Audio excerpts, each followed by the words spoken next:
It went back. So there may not be, but here we go. I just got it put on. For whatever reasons, um, my inputs changed. Yeah, and I don't know why that is, and I guess I need to put a note to do that. It keeps going back to my default microphone and not my actual microphone.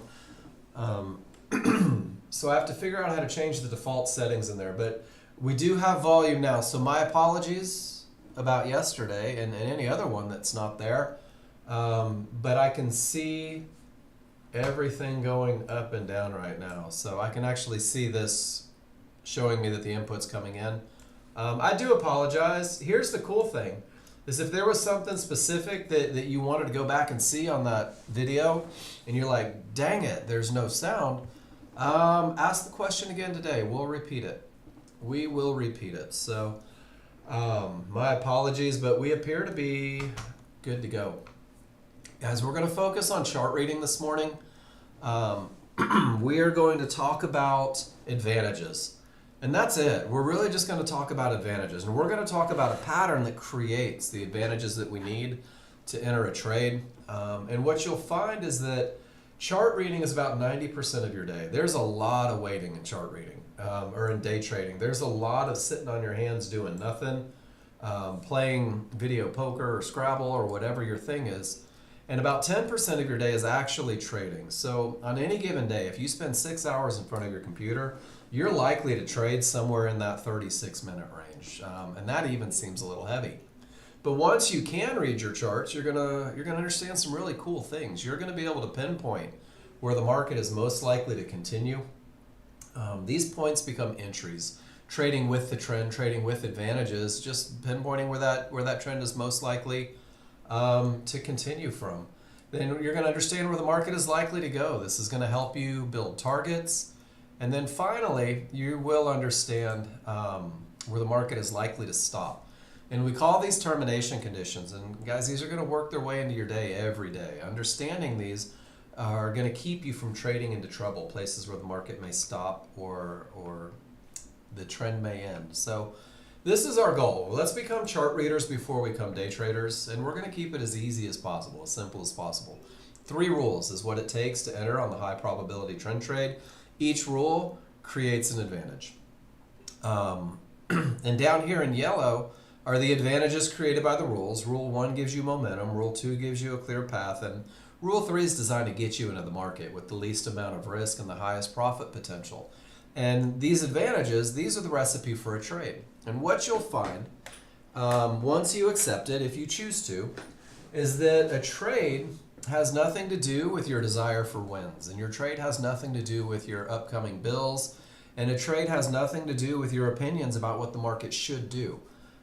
This high probability trend trade is a pattern. That's all it is. It's just a pattern that has been proven to win more than it loses. And that pattern provides you momentum, clear path, and finally an entry area. Once you understand the first 2 rules, once you can identify momentum on a chart, and once you can understand those termination conditions, whether or not there's something in your way that could mess up your good time, these 2 are enough to build a very consistent, a very profitable trading plan. There's a lot of you in this room that are trading that chili dog trade that Ron was nice enough to create for the world, that is nothing more than momentum and clear path. This is the core, the basis that I teach family and friends when I teach them to read indicators, because the entries can change depending on the trade. But once you understand the first 2, guys, you have everything that you need. And these first 2 rules are going to happen on a large chart. There's only 2 charts in your workspace if you're a high probability trend trader. There is a large chart that will define the direction of the market. It'll define the momentum in the market. And it'll show you the areas that could be problematic or that are no longer problematic. All of this happens on the very first bar of the large chart. It is a broad stroke of a brush. It is showing the overall opinion of the market. And guys, rules 1 and 2 are met right here. This 1 bar will give you the advantage of momentum. It'll show you whether or not you have a clear path, and it even defines the trend. Your small chart is just an entry chart, and the large chart leads the way. The large chart tells you when it's time to go look over to that small chart. But when these two rules are met, you're going to go to a refinement chart. And this refinement chart takes all of the information that is inside of that one bar, and it breaks it down into about 20 or 30 bars. It's literally an X-ray. And because of that, you can pinpoint where the market is most likely to continue. This is your entry. Rule number 3 is your entry rules on the entry chart. And that's going to allow you to reduce your risk. It's going to allow you to increase your profit potential. So these two charts are really a reflection of who you're trading with or who you're trading against. And just to embarrass her a little bit, guys, that's the lady that married me. She's in here learning in the classroom today too. Nexgen Jen is in the house, guys. These two charts, just really, who am I trading with? Who am I trading against? There is a large crowd. This is your large chart. These are the men and women that have the ability to create trends. These are the men and women that establish that momentum and build it for you. And these are the same people that react at those key areas. And when you trade with the large chart, with the large crowd, you are literally going with the flow. The small chart is the small crowd. These guys fight. They're fighters. They are leather jackets and smoking cigarettes, and they create little retracements, little fights against everything that the large crowd wants. Your rule number 3 is designed to show you where their failure is imminent, and they fail typically 70 to 80% of the time. So by using that smaller chart, that refinement chart, we're expecting a fight.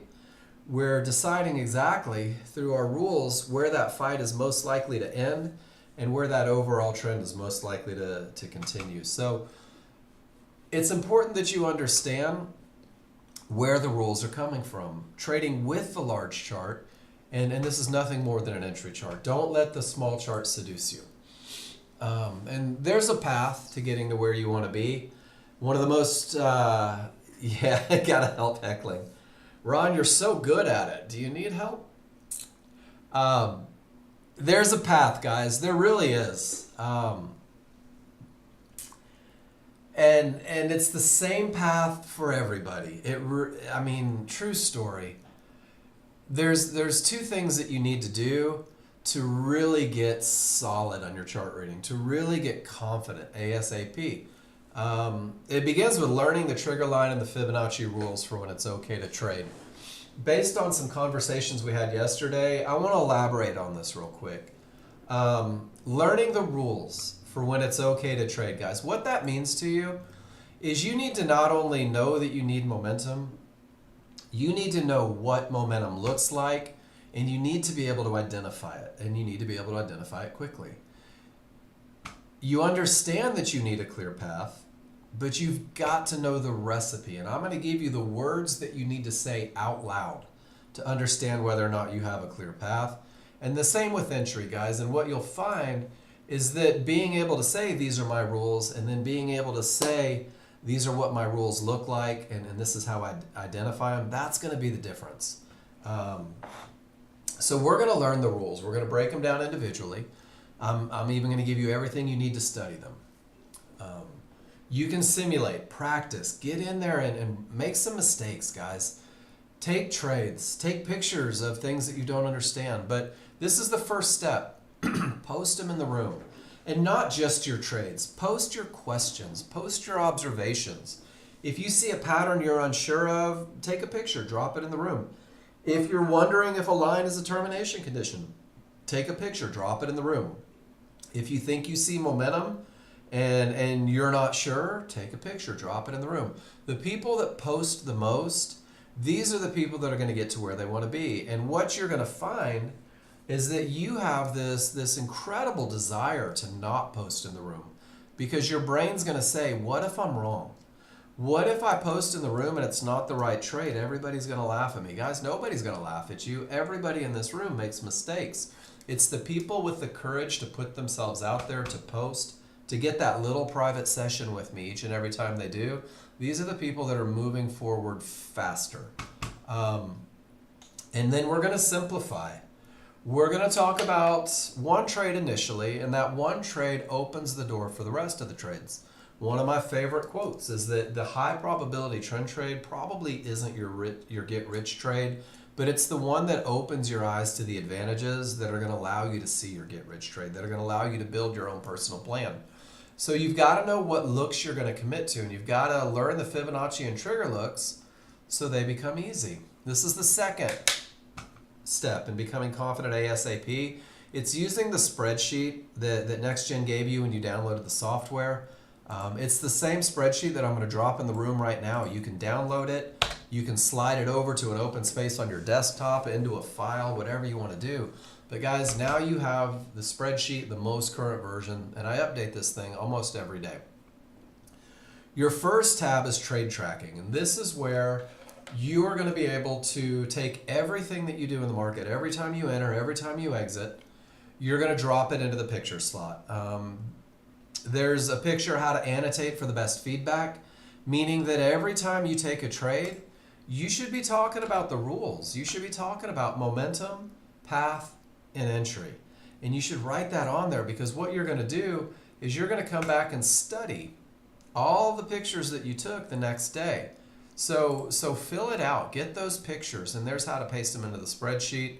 Talk about your advantages, but most importantly, put a little snippet. What was the feedback in class, right? Because sometimes you're going to hear, wow, this was perfect. Never miss it. This is exactly what you're looking for in the high probability trend trade. Let's repeat this process because it's most likely to bring you success. You're also going to see in feedback, and this could have been a snippet from my life when I was learning the softwares, is you may see the same feedback over and over, trading into a termination condition, just jumping in and not waiting for the right entry, holding your stops way where they shouldn't be. Whatever it is, you're going to start to see them repeat themselves, and you're going to go, okay, I need to focus on this. So if you're studying the trades every morning, you're asking yourself, what worked and what didn't work? I'm going to focus on the things that are bringing me success. I'm going to try to avoid the things that are pulling that success out of the equation. And you'll notice that the closer you get to following your rules, the more relaxed trading is, because you're speaking in advantages. And if you walk into a trade saying, I have the advantage of momentum, there's absolutely nothing in my way, and man, I got into the market where the market was most likely to continue, you're more inclined to hold for those profits that the market's going to give up. You're more inclined to not move your stops arbitrarily. And it's a very relaxed feeling. When you knowingly break rules, when you start to trade on hope instead of patterns, guys, that's when it feels forced. That's when you get nervous. And that's when you start moving stops, when you stop moving targets, when you start getting out of trades early, or holding them way longer than you should. So that little historical study each and every morning, guys, it will accelerate the learning. It'll keep you focused on patterns. And then what I do is I find the patterns that you don't see. Everybody does something that costs them. Everybody does something that contributes. Give me 4 or 5 pictures in this room, and I'll know what your thing is. I will be able to identify it, and I will be able to help you if you need help. And guys, just a reminder, because this is an educational room, because there are people learning the software, I can read your charts. I always can. If you talk about your rules, talk about the momentum, talk about the path, talk about the entry from start to finish, I can give you the absolute best feedback. If you post in the room without any of that stuff, and it's okay if you do, everybody's in a different spot, I'm going to open your chart and I'm just going to do it quick. I'm going to go, man, your small triggers are barely through. You're right at a termination condition. Your entry is on the wrong side of things. I'm glad it's working out. But you don't have path. You don't have the entry that we teach each and every day. And when you just post these in, this is awesome. This is Paul showing you what you're going to be able to do with the software once you can read charts. You will maybe flex outside of that very rigid. But Paul's not asking for feedback. Paul's doing me the favor of saying, Mark, let's show these guys what's capable once they learn to read their charts. And we'll go through those charts a little quicker that aren't annotated. The spreadsheet has the second tab. And this is where learning the trigger line and Fibonacci rules comes in, guys. There's only 3 rules. And each rule is in green on this spreadsheet. The idea of strong triggers, clear path, and entry areas. They're broken down individually. Every picture that I've put into this chart is annotated exactly why it's strong triggers and what it means to you, exactly why it's a clear path and what it means to you, so on and so forth. So ultimately, you're going to take strong triggers plus a clear path plus an entry, and that becomes your recipe for the trade. Learn them individually and then learn how to piece them together, and it takes a lot of the pressure off of you. I've also got sections for what it looks like when the rules aren't met, because all the successful traders that I work with have two options. Either my rules are met, my plan is being met, my pattern's in place, I will take a trade, or I don't have what I need to take a trade. So therefore I won't trade. So you need to learn the difference between strong and weak, clear and termination. And then just to help you with the overall look, and there's a lot of pulse pictures in here, these are next-gen users taking momentum, understanding these patterns, capitalizing on them, and this becomes a great study tool because you can go back and start to see things that keep bringing next-gen users success, and you can start to mimic them a little bit. There's the entry sequence for longs and shorts, super mechanical management, ways to manage differently, patterns that repeat themselves. The better you get at reading charts, the more you're going to recognize patterns. I've got to remind you though, your chart read lets you know that your rules are met. It's not the other way around. Your chart read is not rules. Your chart read lets you know that rules are met. The final tab is where you can build your plan. Initially, this may just be the high probability trend trade. It will probably grow into more and more trades, different trades. Take 20, 30 pictures of your pattern, whatever's getting you in. Take 20 or 30 pictures of your exit conditions. When are your advantages gone? And then as you begin to see things, take pictures of them. Drop them in the room. Let's talk about them. You'll begin to recognize more and more. So we are going to go through the triggerline Fibonacci rules. You guys are going to simulate. You're going to post in the room lots. If you've never posted in my room, if you're nervous to post in the room, post a picture of your puppy. Those always make me happy. And then you'll see that it's not that scary to drop a picture in the room. We are going to simplify. We're going to learn the looks. We're going to talk about them, what they mean to you. I'm going to give you everything that you need to study. I'm going to give you a rock solid plan. Everything you need to be successful with the software will be handed to you today.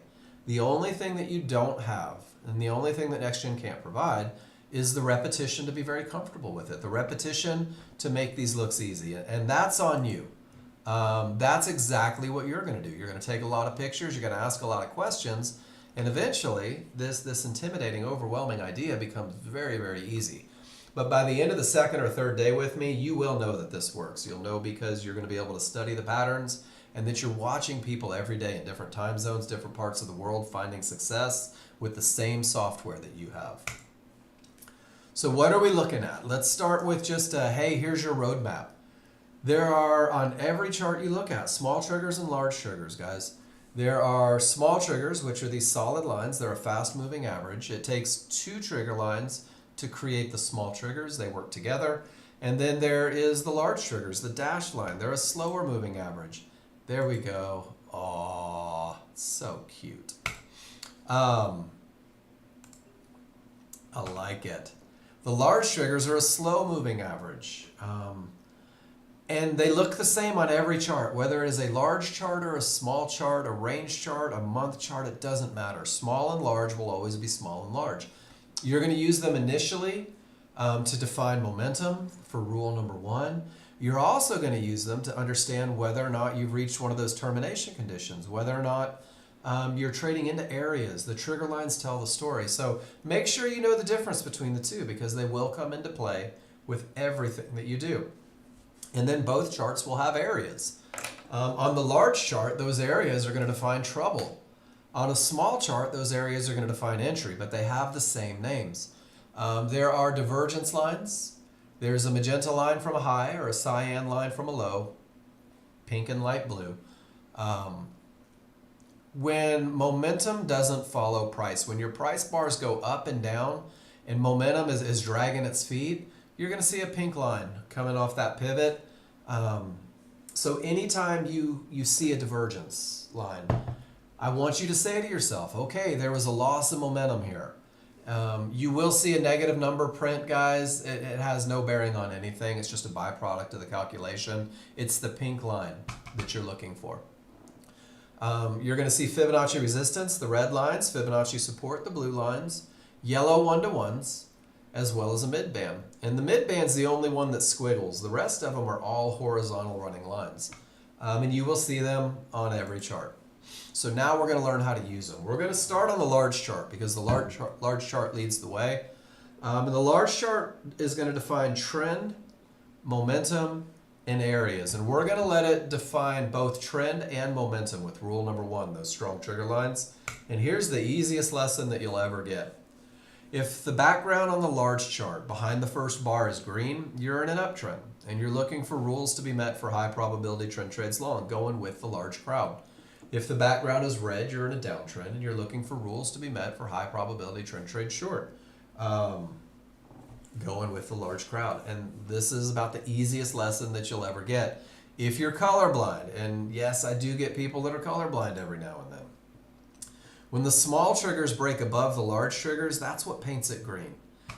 Which brings me to the only way you can ever have strong triggers in an uptrend is if the small triggers are green, and if the large triggers are green, and if the background is green. All three have to be green.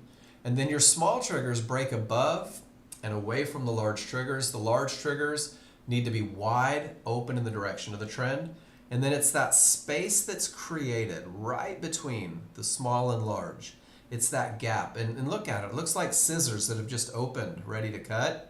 That space between the small and large lets me know that the odds are favorable for the market to continue up.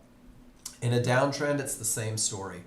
Background's red, larger red, smaller red. And it's the space created. It's that separation, open scissors between the small and large. It lets me know that the odds are favorable for the market to continue down.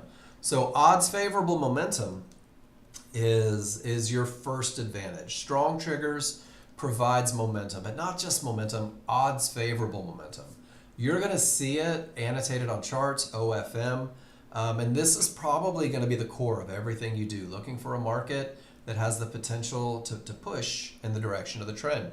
This odds favorable momentum is the best of the best. This is what it takes typically to break those key Fibonacci areas. Odds favorable momentum can even cover up some of the mistakes that new users tend to make. When you've got this much giddy up on a large chart, it's hard to stop. And odds favorable momentum is when we're buying and selling Fibonacci support and resistance on a smaller, faster chart. I'm going to show you that in just a second, but I also want to talk about weakness. If we're searching for strength, we're avoiding weakness, guys. And when the small triggers work inside of the large triggers, just literally the scissors close. These are weak triggers. And when I have weak triggers, anything can happen up or down. The market could retrace. Fibonacci could hold. There might be a giant untradeable something. I don't know. The reality is anything could happen. And I'm looking for advantages. Hey, good morning, Erla. And the advantage is momentum. And the disadvantage is weakness. And let's go, just for grins, to a large chart. And let's see if there's any truth in this. So there's some strength. Separation, the market pushes down. And then as they begin to weaken, ultimately, that's where the market turns from the middle of nowhere. Strength pushes up. There's weakness right at one of those pink lines. That's where the market pushes down. Guys, you see it over and over. There's weakness in a big retracement. And there's strength and it pushes up. And there's strength and it pushes up. So you need to go back and you need to learn how to trust the idea of momentum. And here on the most current bar on the S&P, my small triggers are up, but my large triggers are down, which means that the colors don't match, which means that there is no way I could ever have strong triggers. But if we go to crude oil, smalls are below the large are wide, the space is through. See the most current bar, ladies and gentlemen, give me a Y, please. If you see that I do have odds favorable momentum to the downside, and sure enough, that market is trying to push down. That's the one, guys. And when you have those strong triggers from separation to closure, between these two areas, guys, any price that's lower than the midpoint of the bar on the large chart creates this tail or this wick. These tails and wicks are potential pullbacks. They're the movement on the smaller, faster chart, and they are potential entries, possible trade entries. You're going to be able to pinpoint where this tail or this wick is most likely to form using that refinement chart. But this is a great picture. Strength starts, look for your opportunities. When the strength goes away, so do your opportunities. In a downtrend, it's the same way. When your 401k is screaming, guys, with futures, you can still make money to the downside. These are all potential possible entries. You will be able to pinpoint where that tail is most likely to form, and you're actually going to use these tails to help you go back and study this pattern. And I'll show you how to do that after we talk about the three pieces of the trade together. So rule number one, strong triggers, guys. That sets the tone. And you'll see a lot of trades in this room that are 100% dependent on those strong triggers and the clear path. And that's rule number two, making sure that there's no termination conditions, being aware of those horizontal lines on the large chart. That's where the large crowd is making decisions. That's where the buyers buy, and that's where the sellers sell, and that's where you typically see the most fluctuation on the small chart as they fight one another right at those key areas. So when there's none present, you're going to have room to your profit targets. And when you have room to your profit targets, guys, we're going to call that a clear path. The areas that may reverse the market based on a comparison of the area itself, support, resistance, one-to-ones, divergence, highs and lows, and those T3 trigger lines, the same ones that create momentum, are going to let you know whether or not you're trading into a termination condition, whether or not your path is clear. So if the large crowd reacts at the areas, that is the basis for the first piece of the puzzle in identifying a termination condition. Guys, let those dynamic Renko bars reach red Fibonacci resistance. Let them reach blue Fibonacci support. Let them reach one-to-ones, divergence highs and lows. Because when price reaches one of those areas, the large crowd is most likely to make decisions. The large crowd is most likely to exit, to enter, to fight. So price reaches resistance. The only thing I want you to do is ask yourself, where are my triggers? If your triggers remain below, this is a termination condition. It may reverse the market. It may create an untradeable bounce. It may break. The reality is you have absolutely no idea what the reaction is going to be. But more often than not, trading into one of these lines when the triggers are below is going to cost you money instead of make you money. That's how rule number two came to be. If this termination condition reverses the market, if this termination condition makes those large triggers go from green to red, we're going to call it a strong top. And a strong top is the precursor to the highest probability trend trade you could take. A strong top is rule number one for at least three different trades beyond the high probability trend trade that I can think of. So price reaches the area, where are my triggers? That's your recipe every time you're looking for a trade. Did price reach an area? Where are my triggers?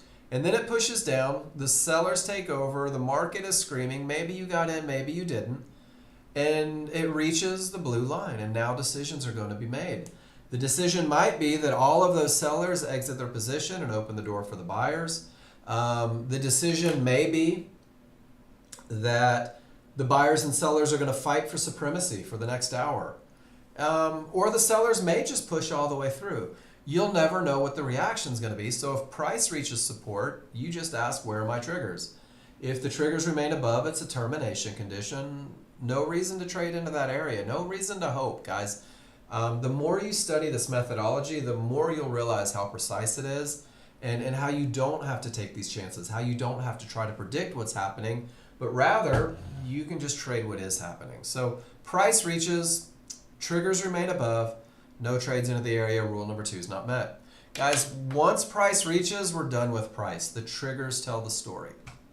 And then they'll tell the story as an area is breaking as well. So when price reaches resistance and the triggers are below, there's your termination condition. Wait to see what the reaction is. That is the best course of action. I'll never tell you what to do, but I'm telling you that the people that hate losing money in termination conditions wait for the reaction. And if it's going to break, if it's not going to reverse, both the small triggers and the large triggers are going to work their way above resistance. Once small and large are above resistance, resistance behaves as support. Guys, the area is broken, the path is clear, and it remains clear until you reach the next area. And then there's a transition, guys. There is, when the small triggers absolutely smash through that area with odds favorable momentum, they get above resistance. But your large triggers, which are a little slower, they're kind of dragging their feet. They're lagging behind and they're still below that area of resistance. This is what we call a 50-50 look. And a 50-50 look means that because of the momentum in the move, this area has the potential to break. But since the large triggers aren't above, it's not broken yet. Your path isn't clear and rule number 2 isn't met. This will be your first medium probability trade because there's a lot of opportunity with this look. And I will hand you a plan that optimizes your chances of success to be able to capitalize on this look. But it's important that you understand momentum because momentum is required for a 50-50 trade. And it's important that you understand trigger location because you don't want to fool yourself into thinking that it's a 50-50 when it's a termination. And you don't want to wait for all that confirmation if it's just a clear path with odds favorable. So keep it simple first, 1 and 3. And you're going to work your way into 2 sooner than later. And it looks the same going the other direction. First, it's a termination. Wait for the reaction. Then it has the potential. There's a lot of opportunity, but there's some pretty solid rules to it. And then once it's a clear path, it remains a clear path until the next line is reached. So what you're going to find, and this will frustrate you, don't let it, I'm going to tell you how to feel, is there will be times when your path isn't clear because the areas are stacked too big. Because maybe there's 3 divergences or 3 supports or 3 resistances or support in a yellow 1-to-1, but you just can't seem to get that clear path. Guys, this is 90% of your day. 90% of your day is doing nothing. 90% of your day is waiting for advantages. 90% of your day is literally saying, dag nabbit, I don't have what I need. I'm going to sit on my hands and do nothing. And it's okay to do nothing. And I can't stress that enough. Because the futures markets trade billions every day. There's billions of dollars exchanged every day in the futures market. It takes $400 a day. That's it. $400 a day to put yourself in a 6-figure income with this software, with your trading. So rule number 2 is designed to keep you out of trouble. So let's go look at a large chart just for grins and let's see what happens. And guys, this may be the best lessons I could ever give you. Price reaches Fibonacci resistance, the triggers remain below, and there's your bounce all the way back to Fibonacci support. Once you reach support, even the mid-band, the large triggers are a full bar away, price returns to them, goes up to resistance, gives you the potential for a break, but it doesn't. And this is where your reversal happened, right from that divergence high, right from resistance, right from that area that you knew about long before you got to it. And guys, I'm going to show you something incredible. This is crude oil, right? So this is crude oil on January 28th, 2025. I'm going to go to Nexgen's termination condition section. And I'm going to go to this picture right here. And this picture is crude oil 2021. Do you guys see any similarities? The same picture that John Novak uses for his trading guide, for his manual, was taken back in 2021, and it was price reaching resistance. It was price pulling back to support in a mid-band. It was price retesting resistance and the divergence high. And that's where the reversal came from. And that's where the reversal came from. And ladies and gentlemen, this is why I tell you, all we're doing is trading patterns. All we're doing is understanding where the market may bounce. When I have the momentum to look for the next trade. That weakness creates big retracements. That Fibonacci can stop the market cold. That when resistance breaks, it behaves as support over and over. So we're just recognizing patterns. Pretty amazing, right? 4 years apart from one another, the exact same pattern in the exact same market. If you don't think the market has a memory, you're fooling yourself. So the large chart has led the way. We have the advantage of momentum through strong triggers. It's a market that's likely to continue in the direction of the trend. Rule number 2, no termination conditions present on that large chart. We have a clear path. There's room to the profit targets. Guys, it's time to go to the refinement chart. It's time to go to the small chart, and it's time for you to define your entry for this highest probability trend trade. If I go to my small chart to look for my entry, and I see 3 divergences in the same price range, if I see 3 cyan lines from a low or 3 magenta lines from a high, remember, all of this happens inside of 1 or 2 bars on the large chart. This is your small chart telling you that that push down may be over. 3 divergences in the same price range may terminate the trend, whether it's a low or a high. It becomes more powerful if you have those anything can happen triggers, those weak triggers. It becomes more powerful still if the third pivot is higher than the previous from a low or lower than the previous from a high. 3 divergences in the same price range is the only time I won't look for an entry on that smaller, faster chart if I have momentum and a clear path on the large chart. It is the only thing on a small chart that will keep me from defining my entry. If it's not there, if I don't have 3 divergences, guys, I'm going to use a limit order to buy or sell a pullback in an area inside of triggers. I'm literally going to wait for the small crowd to fight to create a pullback, and I'm going to buy the market on the way down. I'm going to buy it at an area inside of triggers. That's the precision that rule number 3 gives you on that smaller, faster chart. And triggers is the most important word, I think, in this equation, because triggers define where the market is most likely to return. So there's a gospel truth on your large chart and on your small chart. When price breaks away from the large triggers, it tends to return. And it happens on the 5-1 chart, and your 5-1 large triggers are smooth. And it happens on your 13-2 chart. So we put your 13-2 triggers onto your 5-1 chart. And these are called synthetics, and they have little steps. Your large triggers on the small chart, large and synthetic, these define where the retracement is most likely to occur. How far that retracement is most likely to happen. So trigger lines define the retracement. When your trigger lines are favorable, as we call it, one on top of the other, like 2 snakes riding piggyback, you have the absolute smallest little point here where the retracement is most likely to occur. Once you put areas inside of there, fibs, midbands, or yellow 1-to-1s, you have something for the market to bounce off of. So it's a combination.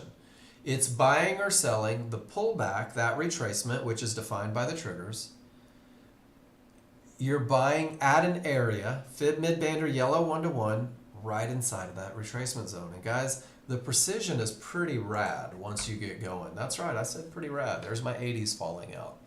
So once the rules are met on the large chart, I'm going to turn my attention to the small chart. I'm done with the large chart. It's literally a 1-bar occasion, guys, and you're not going to see any change on the large chart. So I turn my attention to the small chart. And the first thing I need is a reversal bar.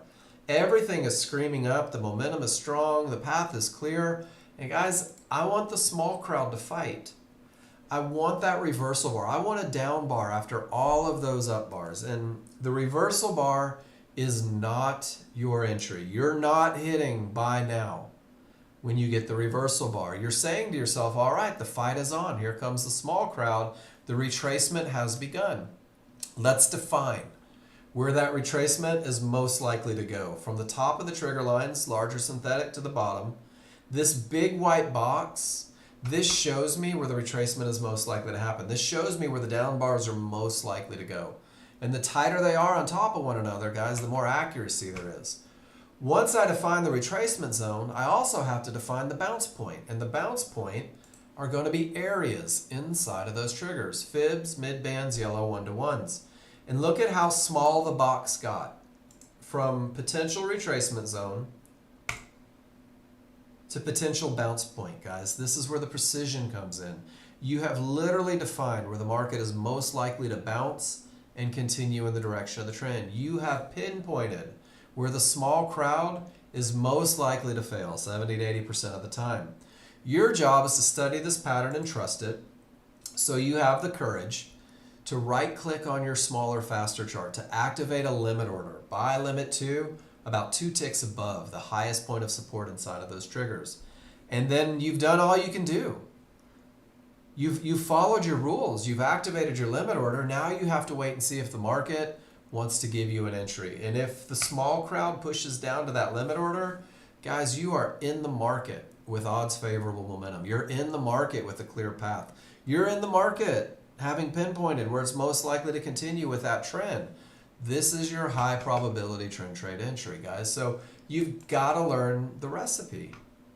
And the recipe is when the large chart has momentum, when the large chart has nothing in the way,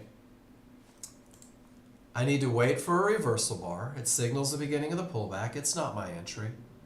I need to define where that retracement is most likely to happen, my trigger lines. Trigger lines are not my entry. And I need to define where it's most likely to bounce from the highest point of support to the lowest point of support inside of triggers. And this blue box is where the small crowd's most likely to fail. Your job is to activate a limit order 2 ticks above it and see if the small crowd will get you. And it's the same the other direction. Rules met on the large chart. Wait for a reversal bar. It's not your entry. It starts the fight. Define where the retracement is most likely to go. It's not your entry. It's just the range where the bars may end up.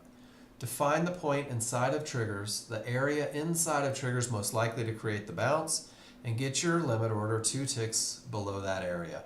If there's one area, it's pretty easy. If there's 2 areas, it creates a window.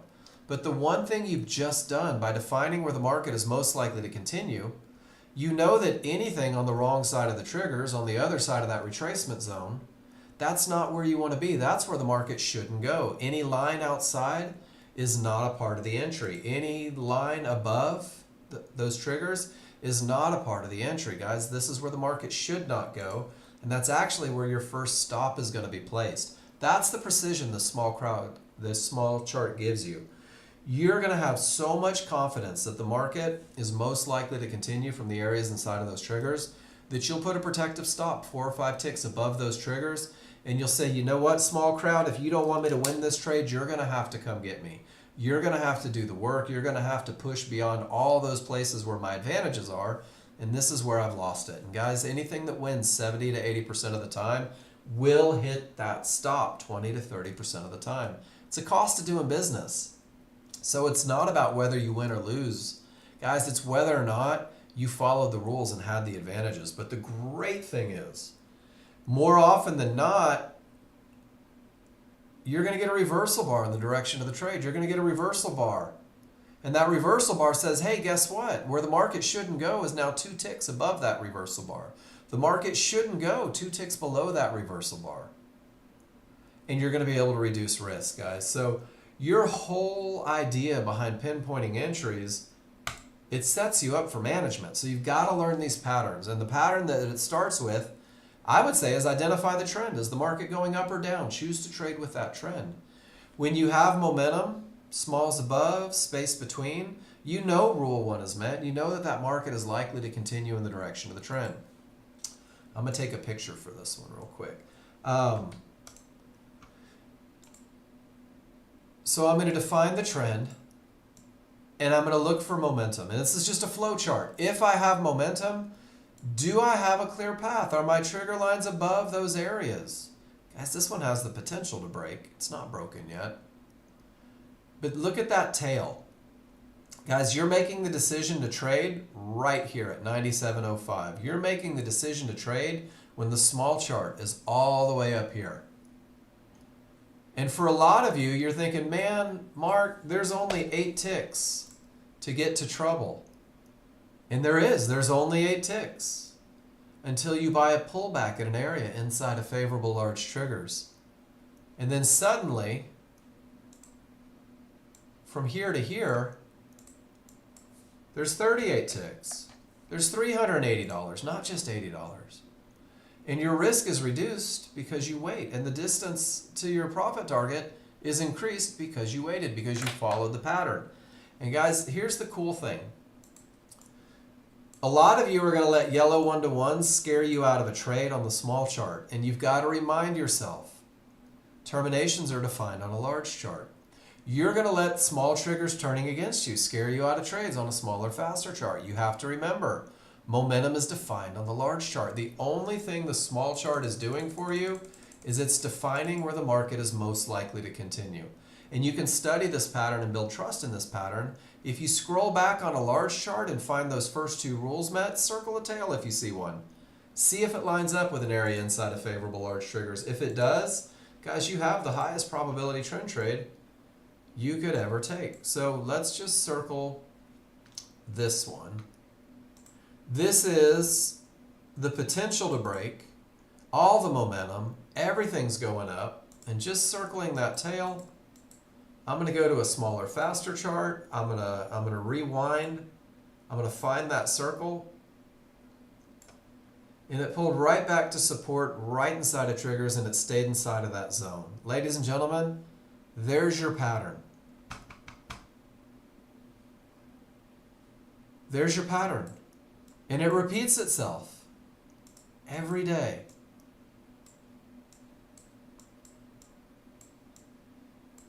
Pulled right back to resistance right inside of triggers, guys. And down it goes. There's your pattern. So what you have to do is you have to go back and you have to study this pattern. And you have to learn to trust this pattern. And you've got to embrace the idea that as a brand new user, this pattern is your highest chance of success. Right back to support, right above, it's inside the retracement zone. It happens every day, guys. So you've got to learn the rules, you've got to learn the language, you've got to be able to piece it together so that it becomes easy. And the easiest way to do that isn't taking trades, guys, it's taking pictures. So go take pictures. You have capture software, guys. If you downloaded software, you have TechSmith Capture. Open it and go take pictures of strong triggers, weak triggers, clear path, termination. But don't just take pictures, guys. Take the time to annotate the whys. Why are these strong triggers up? Because the smalls are above the large, because they're all green and wide. This is strong triggers, momentum rule 1 met. Guys, you're never going to make the mistake of confusing strength for weakness. You're never going to make the mistake of confusing up for down if you go through and you do this, if you learn these basic looks. So this is designed to create recognition, and then ultimately you'll take those three things and you'll piece them together. Here's a cheat sheet for you as you do it. This is a high probability trend trade checklist. Nexgen Jen, you better be watching Ron. He takes your trade if your charts don't look like his. Guys, this is the high probability trend trade checklist. Is the market coming from a strong top or bottom? It's not mandatory, but it adds warm fuzzies. No triggers through termination reverses the market. That's a strong bottom. And when there's a strong bottom, guys, that's the precursor for the highest probability trend trade you can take. When there's a weak bottom, very often the market loves to continue down to key areas. So that strength creates opportunity the other direction. Do I have momentum? Or is it weak? It's a pretty easy look. It's one or the other. No triggers through is a termination. Absolutely no trades into that area. My rules aren't met. If only the smalls are through that line, guys, it's just potential. And then smalls and large, that's when you have a clear path. Guys, if you're taking that chili dog trade, you're not using the triggers. You're using the price bars. So understand that when you see people posting other trades in the room, they may have different rules from you. Don't try to copy them. Focus on the basics at first. Define your entry. Trust it. Know where your stop goes, guys. And then the second page is an actual checklist. And nobody's ever used this checklist, truthfully, and done worse than 70%. The checklist isn't difficult to learn. You just got to learn to follow it. Print that out, put it on your desktop, and most importantly, let this be the language that you annotate your charts with. Talk about momentum, termination, and areas inside of triggers every time you take a trade. And you'll never ask me, hey, Mark, was this the right trade? You'll always show me, hey, Mark, this was the right trade, no matter what the outcome was. And then finally, the KISS plan, guys. I promised you a plan, everything you need. The KISS plan is a stepping stone in your learning journey. It's your first trade, not your only trade. It's designed to optimize your chances of success, which means that the two trades on this plan are the highest probability entries that I could ever give you from all of my study. Through simulation study, class feedback, continuous practice, you will craft a plan tailored to your personal goals based on your experience reading the indicators. You will create your own plan. I don't give trading advice, but if you can't do the easy one efficiently, if you can't understand these advantages, maybe focus on one until you add a second. You'll create a better plan, guys. It's a bigger plan. You'll create more opportunity. You'll see more opportunity. Learn the basics first, and don't fight the large chart. Don't fight the large crowd. If you're fighting trend, you're fighting the large chart. If you're fighting strong triggers, you're fighting the large chart. If you're trading into areas, you're fighting the large chart. Eliminate those, and you're like already 70% of the way there. Then you have to define your entry, because great entries create manageable trades, guys, and your entry is super mechanical. If I have strong triggers, then I look for termination conditions. And if I don't have termination conditions, then I look for an area inside of triggers. And that's exactly what it takes to get me into the market. If I don't have it, I got to sit on my hands. And then once I'm in, I've got to manage it. And your management plan is very mechanical, the same way your entry is. And your management plan is based on 2 contracts. And in the KISS plan, it's designed to teach you stop placement, and it's designed to get you paid. And your management plan in the KISS plan is dependent on your ability to enter where the market is most likely to continue. And Ron says, if I had not learned the high probability trend trade, I never would have seen the chili dog. Just saying. Amen. It's not your only trade. It's your first trade, guys. Once you're a chart reader, every door gets open. So you're going to create a management plan based on your ability reading the indicators. But until you can, enter where the market is most likely to continue. This is your highest probability of success. And it defines where the market shouldn't go, 4 to 5 ticks below those triggers. And once you're in, there's nothing to do. You're either going to get stopped out, or it's going to give you a reversal bar. And if it gives you a reversal bar, your plan says reduce your risk 2 ticks below that reversal bar that's gone in the direction of your trade. And once you get this reversal bar and your stop has been moved, there's nothing to do. Sit on your hands. It's either going to hit your first target, or it's going to stop you out for a smaller loss. If it hits your first target, this is where the idea of getting paid comes in. Your first target's only $100 away from your great entry. Your first target is 8 ticks on the S&P. It's only 10 ticks on crude oil. And the second you get paid, life is good. Your sweaty palms dry up. Your butterflies go away. You're feeling success. You're getting confident. Children sing songs about you. And guys, you're going to move your stop to break even. You're going to say, not only did I just get paid, I'm not going to risk a thing while I wait for that second contract to hit the second target.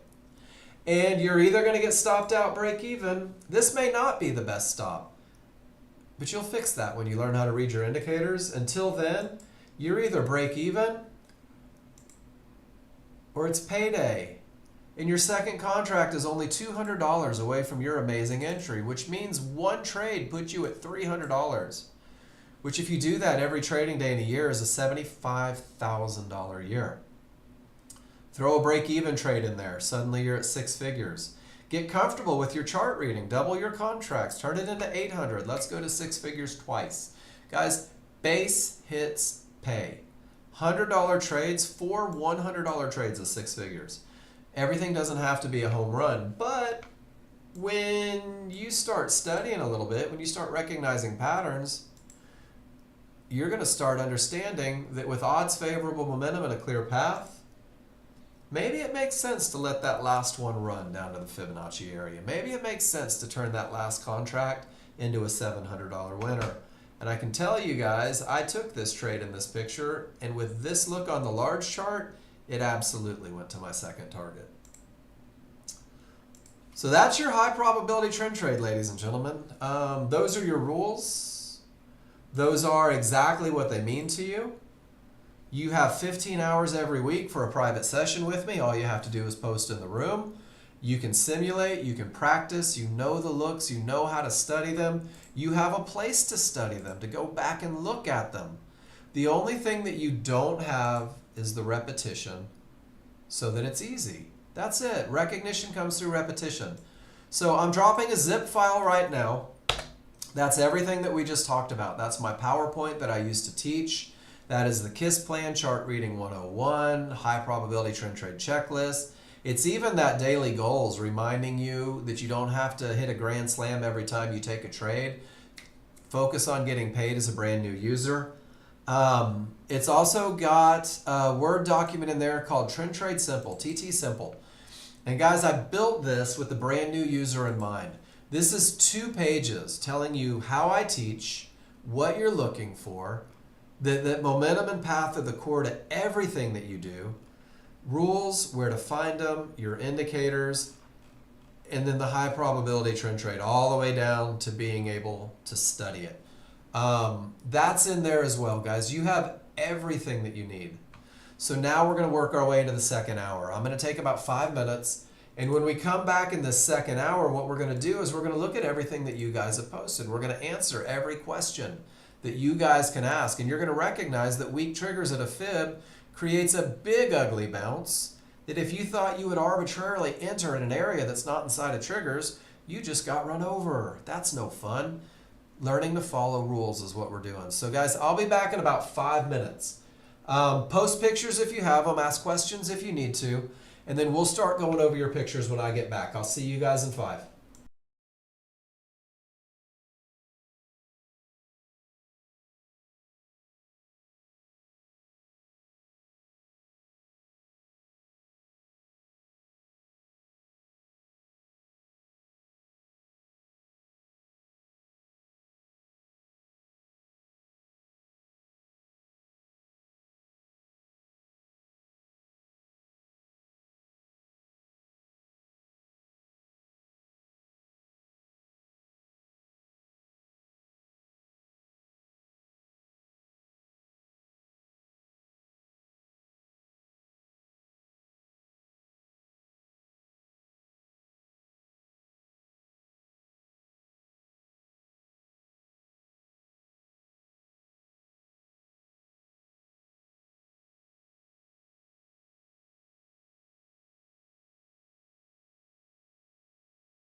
back. We're going to get into that second hour. We're going to look at your charts and we're going to talk about momentum. We're going to talk about path. And we're going to talk about entry. So I'm going to scroll up to the very beginning of the day. And it looks like Joel got us going last night. Joel, I've got a lot of great lessons for you on these.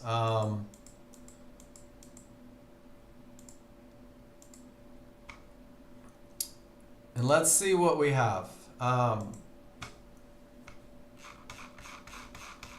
Just going to hit all of them. So strong top, termination condition, reverses the market. Absolutely strong top. I love it. Perfect look. You had odds favorable momentum. You did have a clear path. Joel, this is the best look ever. Love this look. Rules 1 and 2 are met on the large chart. This is a trade. These are the rules being met that typically win 70 to 80% of the time. You defined perfectly where the market is most likely to continue. One divergence doesn't scare you. The only thing, Joel, the only thing that I can say, you had the perfect look, the perfect entry, is there was no reason to put that much risk on the trade. Once you're 4 or 5 ticks beyond those triggers, take your little hickey and wait for the next one. This is one of those costs of doing business. This is one of those times where you took the perfect trade, you defined the perfect entry. You don't have to give that much back, not on a trade like this. One thing about the NASDAQ, Joel, if these small triggers are that close, don't fight them. That's one of the greatest lessons I can give in the NASDAQ. If you go to client trades, if those small triggers are less than a full bar away, they're going to run your ass over. They're going to act as support or resistance, and look how they behaved, just like support. That is the keys to the kingdom as you transition into NASDAQ on these trend trades. Everything can be perfect, but those small triggers will eat your lunch. Because this is a 13-2, not a 5-1. This is a big honking chart. Does that make sense? Beautiful look. Perfect entry. A little excessive on the risk. Good job, dude. Great job. All right, now we get into the lessons. So let's ask. Did you really have odds favorable momentum, Joel? What do you think? You might have been sleepy. It was 10 at night. Where's your trade? You're pointing to right here. Here's your circle.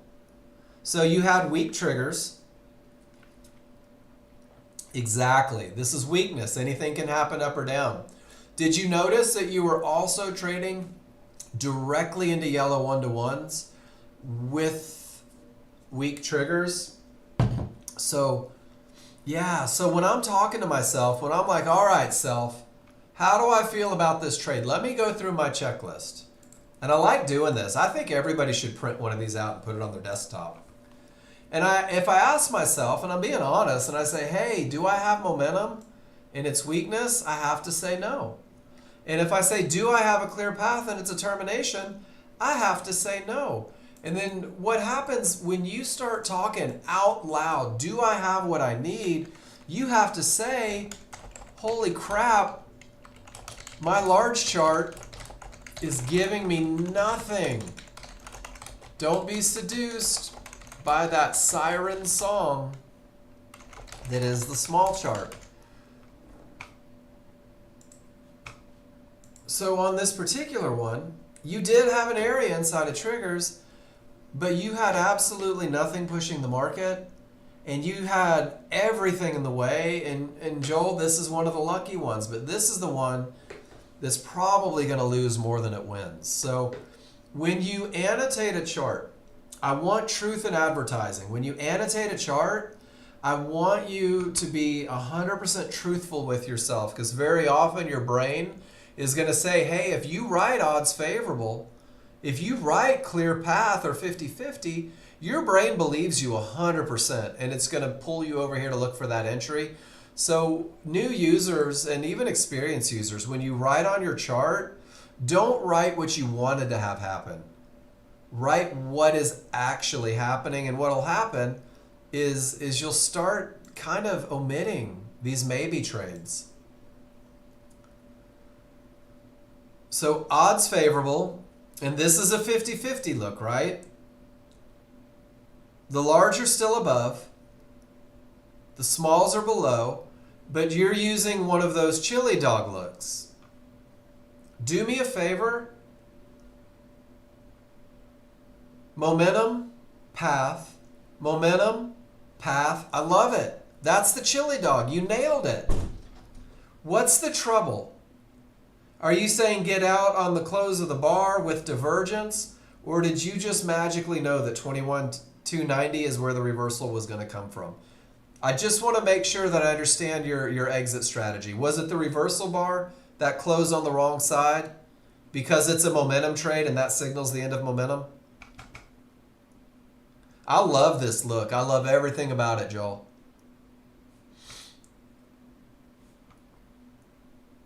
Not sure. So you need to know, right? You need to know why you're going to exit.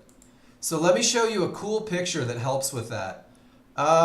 Tracy, give me a little bit, and we'll talk about that eventually. Here, there's my study on it. You're welcome to it. Send Ron a beer when you get a chance, because Ron made me smart. Ron needs to teach that class. That's his trade that I stole with his blessings. But there's the plan that I put together for it. Take a look at it while we talk about some stuff, and then if you have questions, let me know. But there's more to it than just jumping in with momentum. Let me show you, Joel, and everybody that takes this style of trade. Yeah, you're welcome, Tracy. I got you. Momentum style trades, guys. When you're just jumping in because the market's screaming one direction, the only reason for entry is everything is strong and there's nothing in the way, right? This reversal bar, when it closes on the wrong side of the triggers, on the right side, not the correct side. This is the left side. This is the right side. As long as the price bars don't close, create a full reversal bar on the other side of those triggers, it's going to continue down. But once it does, that momentum is over. Once it does, this is a great exit as you learn to manage these trades, as you learn to learn patterns. And I want you to see this. It tried to go up and couldn't. It tried to go up and couldn't. When it finally did, it was 3 bars up. Tried, but when it finally did, off it goes. So this is a pretty good way for you guys that are just jumping in with momentum. I came up with this because so many people are doing it. This is a pretty good way for you to be able to know when that run is over. So even in an uptrend, as long as I don't close on the wrong side of those triggers, it's going up. Once it closes on the wrong side of those triggers, I have to decide whether or not my rules are met for a trend trade, because that's typically what it turns into. Does that make sense, everybody? So Joel, when he got the reversal bar, he said, man, check it out. That's trouble. And Joel, that turned right into your high probability trend trade, didn't it? And then the trend trade didn't work. But you catch that one on the way, you exit when it's over, and then you take your trend trade if the rules are met. It's pretty cool. I don't care for it on the NASDAQ, Kurt, but I'm just one man in a sea of many. My buddy Marty trades it on the NASDAQ, and he does well with it. But in my opinion, the NASDAQ fluctuates a lot, and the stops have to be a little bit bigger. And the NASDAQ is more prone to psychosis. I feel the same about crude oil. So I would encourage you to go back and market replay it, at least 30 days worth. Yeah, I'm not a fan, to be honest with you. I like this look, and let me go back something. If I'm in a trend trade, and here, let me do this. And I have been guilty of this. I'm going to show you something. So if I'm in a trend trade, I take a pullback to an area inside of favorable large triggers. This is my target, right? If I'm into that trend trade, is there any reason I can't put a 2 lot on for $100 a contract as I let my trend trades run to its target? I think that is one of the most awesome uses. I'm already in the trade. I'm already in the money. I'm already past everything that could be problematic. And now I'm just running with odds favorable and a clear path. Boom, boom, boom. I love that little inner snippet. Good trade, Joel. And now this one, odds favorable, clear path, strong bottom, 3 divergences. So Joel, I have to ask, got in after trouble and weak triggers. You're trading directly into trouble. Joel, could we agree that getting in after trouble should be up on the other side of the fib? I'm not sure that's an entry because you didn't know about the divergence. The mid band had just held. None of the triggers are through resistance. I think this is the beauty of hindsight. And yeah, that's what he's talking about, Kurt. Does that make sense, Joel? I think you saw that the market went up and you thought, man, what a great way to get in. But if you look at the large chart, and guys, this is one of the problems with just looking at a market that's already done everything it's going to do, is it's easy to say, hell yeah, I would have gone long right here, right? I would have got in right here and I wouldn't have even thought about exiting until right here because let's be honest, I'm kind of a badass and that's what I do. But if you turn it into a chart read, smalls are down, large are up, none of the triggers are through anything. You're on the wrong side of everything. The mid band just held. Oh my gosh, there's nothing about this other than the green background that says you should even be thinking about a long trade. And then to get in with the large down, with the small down, with everything angling down on the wrong side of everything, maybe that's not your best entry in a live market, right? Maybe that's not your highest probability entry. Maybe letting it go up, letting it create a little something. Find your opportunity here at the mid-band inside of triggers, and that was right here, Joel. And that's freaking money all the way up and a lot less risk. Does that make sense?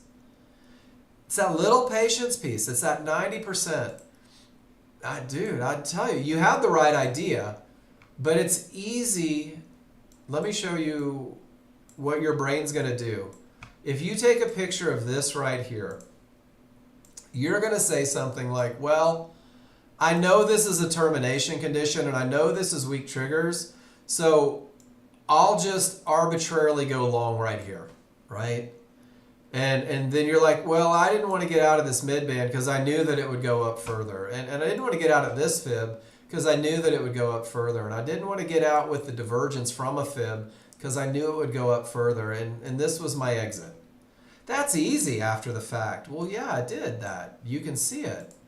But the reality is you don't have momentum. You're fighting everything. And this entry that your 2020 hindsight gives you got run over 8 times on the way down. So when you go through historically, look for your rules to be met. Don't look for reasons to make you feel smart, to make you feel like you pulled one over on the market. Go back and say, are my rules met? And annotate your charts with your rules, because what you're doing is you're creating that muscle memory. You're creating that idea that you want to be able to do this in a live market with real money someday. And I'm going to John Novak you, Joel, and thank you for the picture because it's a great lesson. And I'm going to go right there because that's what it would have looked like. If you asked yourself, ladies and gentlemen, all of you in here, if you asked yourself, is that my best look for a long trade? Is that the look that's going to get me paid more often than not? Is that the look where I feel secure in advantages? Ask yourself that after the trade. Was that my best look? Because this is what it looked like before that market went up. Right, Joel? Smalls down, nothing broken. You're way on the wrong side of everything. But man, once you open it up, you're like, hell yeah, that was perfect. So guys, this is just a little brain hack that I had to learn as well. If you're going to go back historically and look for after the fact, make sure your rules are met, because that's what we're doing is we're trading these patterns that have been proven to win more than they lose. And that's precisely what your rules are, is they're showing you that pattern. So Joel, awesome charts, awesome annotations, amazing lessons for not only you, but everybody in this room. I appreciate it. I appreciate the time you took to do that. All right, Rob. Man, so much great chart reading on this. Check this out. Rob says, hey, this is a bad bottom. And Rob knows that if that termination doesn't reverse from if there's not a termination condition, if that reversal kind of comes from the middle of nowhere out in space, Rob says, man, there's no spot for an impactful reversal here. That's a weak bottom, and that's when these 50-50s fail more, and that's when these potential to breaks don't work as often, and that's where these mid bands are more likely to hold. So Rob, amazing read, and he's talking about where am I coming from? And he says it went up to the resistance on the 5-1. You should have had that same fib over here. Your synthetics aren't printing on your large chart, Rob, so you need to make sure that tick data's in or you're enough days back, but you're not showing that 60-60 fib here, which would have made this a termination. But I love it. You said, you know what? That's into a termination. And even though this looks pretty good, that's not my trade. My rules aren't met. And Rob, this is amazing. I love everything about it because typically you're jumping in about right here and you're like, whoa, trouble. Let's wait. Let's wait and see what happens. So I'm going to celebrate your victory. I'm going to send you a virtual high five. And everything that we talked about yesterday, just click, brother. Great job. I love it. This is an awesome chart read. Rob, you killed it. You better been listening because you guys know I hate to say nice things. Awesome chart read. Great patience.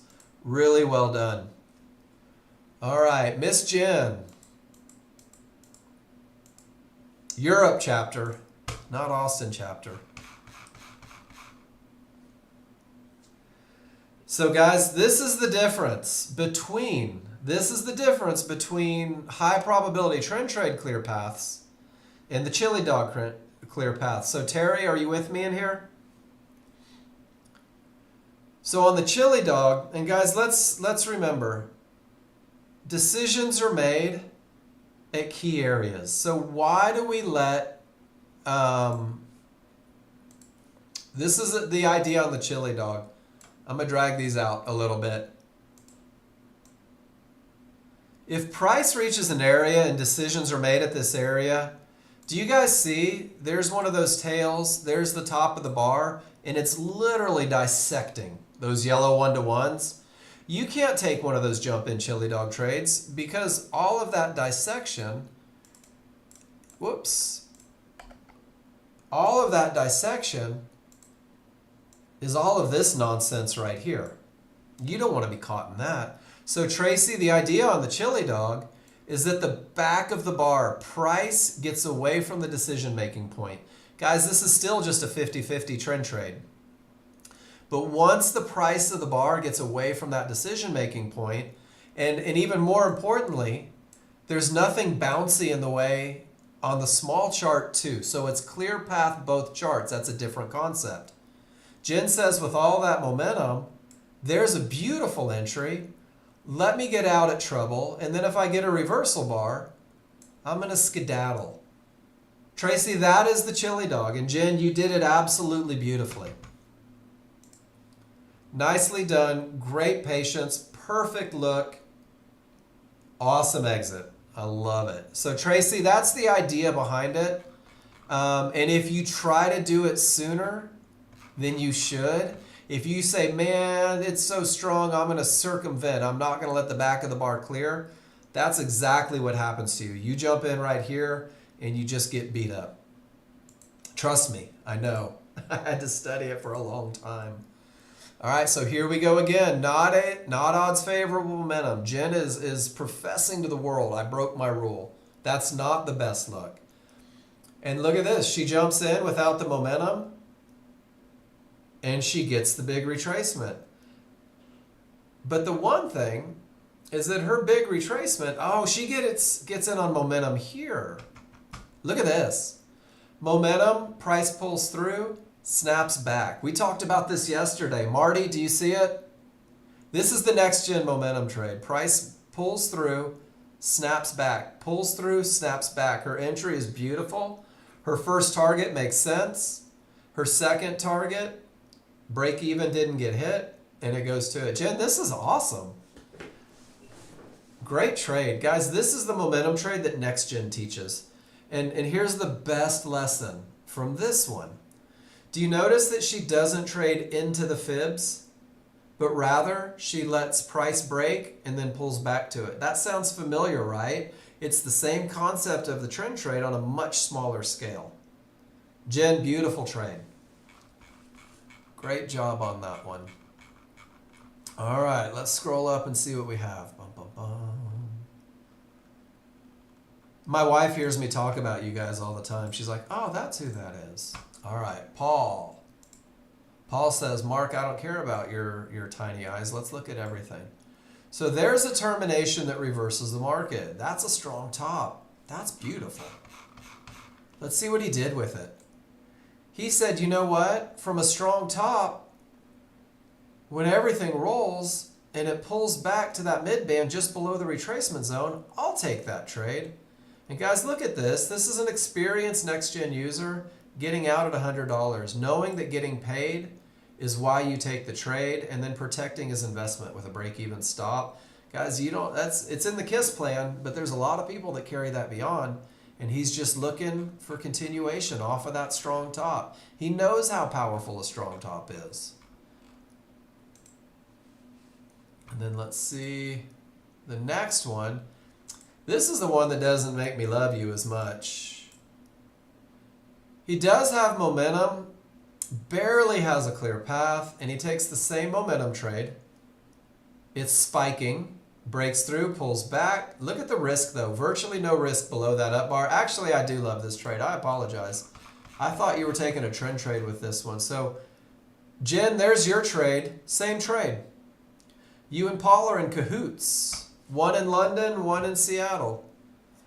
And you have the exact same chart read with momentum. Break, snap, go. Absolutely beautiful. And it looks like he got paid on a couple of them. Great job, Paul.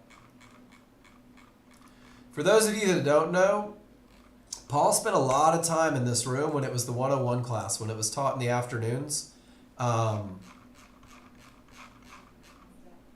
And posted a lot of pictures. And look, the momentum trade fails, and it turns into a medium probability trend trade. So guys, this is a great lesson for you guys taking those chili dogs, wanting to hold.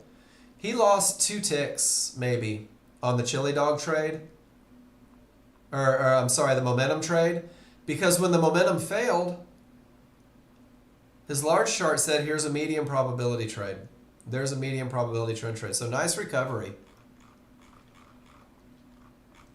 The difference between amateurs and experts isn't your abilities, ladies and gentlemen. It's your ability to recover and take the right trade after you take a loss. Price clears trouble. That sounds familiar. In after trouble. Out with trouble. Base hits pay bills. Amen.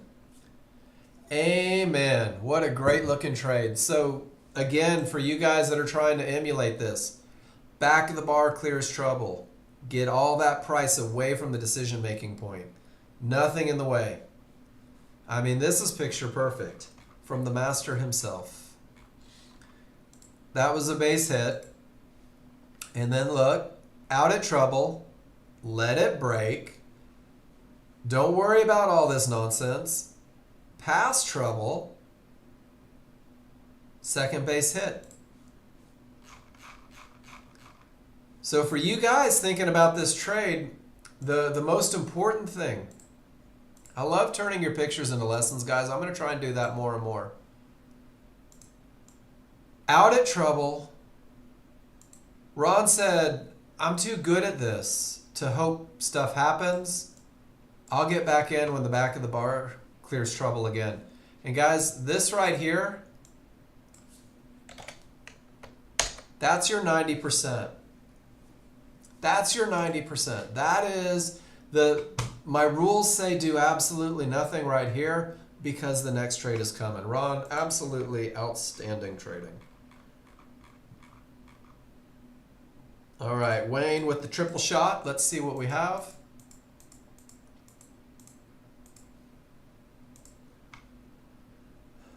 All right.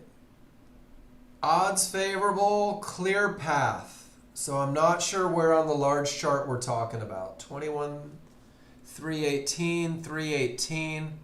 So we're talking about right here. This is the tail that Wayne traded. So Wayne, you gave me the right answer on a different chart. Not strong triggers. You've got weak triggers, right? You've got anything can happen triggers, which is probably why they were able to push beyond the areas inside of triggers. But Wayne's got this cool trick, and I love it, and he taught it to me last week. Wayne says, this is where the market is most likely to continue, this mid-band, this fib, but somewhere up here with this loss of momentum. He says, I'll let the price get above it, and I'll just put a stop in just below it. And if they keep going up because I don't have the best momentum, or they keep going up because I don't have areas inside of favorable large triggers, he's like, they'll never put me in a trade. But if they start to head down with the overall trend direction and clear path, I can get in, but I know it's not perfect. Let me get paid quick, and then let me get paid again. I love this trade, Wayne. Guys, this is chart reading. This is what happens when you learn how to read your indicators and start to recognize a couple patterns. You'll figure out what works for you, and you'll embrace it. And Wayne is as consistent as they come. Even though it's not a high probability trend trade, he has zero doubts about what it is he's looking for. Odds favorable momentum.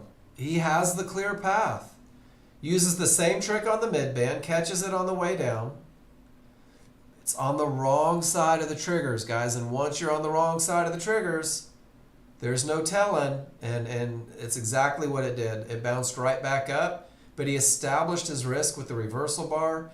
Take a little hickey. It happens now and then. Large chart was perfect. Small chart was not. He forced it in the direction of his trade. It established his risk. Great stuff. Great trade that didn't work. That's how much I believe in what we do. Even great trades don't work. Odds favorable, 50-50, no divergence, stops himself in. It goes above the potential entry area. He gets in on the way down, stops right there. When that divergence prints on a 50-50, that's the kiss of death. Divergence on a 50-50, ladies and gentlemen, is one of the biggest killers of the 50-50 trade. Having divergence when the market only has the potential to break the area. So since we're seeing some of these 50-50 looks, let's go back to the rules and just talk about it real quick. One of the most important things on a 50-50 is that it comes from a strong top or bottom. That no triggers through termination condition reverse the market, because that's that impactful move that typically sends the market further the other direction. You have to have momentum on both charts. Odds favorable, smalls outside of the large, because if you're sacrificing a clear path, why on earth would you ever sacrifice momentum? Does that make sense? If I'm just talking advantages and I don't have a clear path, I don't want to give up momentum. And Mark says every morning what momentum is. And then, guys, no divergence on the 5-1.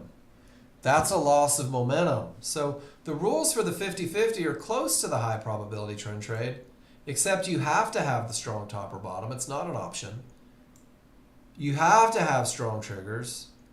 And this divergence, which doesn't scare me in a high probability trend trade, terrifies me in a 50-50 trade. And then enter at the area, same entry rules. And then if divergence, no trades. And it talks about it twice on entry to make sure that you don't fight divergence. And it even talks about it on management. The divergence is a killer. So if we go back to Wayne's trade, he didn't have a strong top. That was the break in the rules. And when you don't have a strong top, that mid-band and any areas next to it are less likely to break, and the market's more likely to go back up. So that was strike one. But he had strong triggers, he had no divergence, and he minimized his risk. And then he managed it beautifully. And once that divergence prints, he says, nope, not for me. I'm cool, doesn't have to be my trade. So Wayne, once again, Absolutely great trading, dude. Putting on a clinic. Putting on a chart reading clinic. And then this guy, in after trouble, odds favorable, piled up, football playing tricks, base hit. Seen one, seen them all. Same thing. The most successful traders that I see every day, the most successful traders that I see every day. Oh, Wayne posted in that he lost $10 on that trade. Wayne, I would lose $10 on that trade every time with you, with that look. $10 doesn't hurt too bad, does it? And guys, that's the ability to manage through your chart reads. Great job, Wayne. The more I see what you do, the more I like what you do. It takes me a minute, guys. You guys will show me trades, and until you prove to me that you know what you're doing, I worry for you. True story. And Wayne, you've really proved that you've taken the time and put in, and I know exactly how you're going to work these things, and it's fun when I do that. Because if you do decide to go outside of your plan, I'm going to recognize it. And I'm not going to tell you don't do that, but I'll say, hey, Wayne, guess what? This one doesn't fit your plan. And maybe that accountability helps somewhere. So guys, I want you to see something. Price clears trouble. Everything says up. In after trouble, quick profits. Price clears trouble, quick profits. Price clears trouble, quick profits. There is nothing high probability trade about this.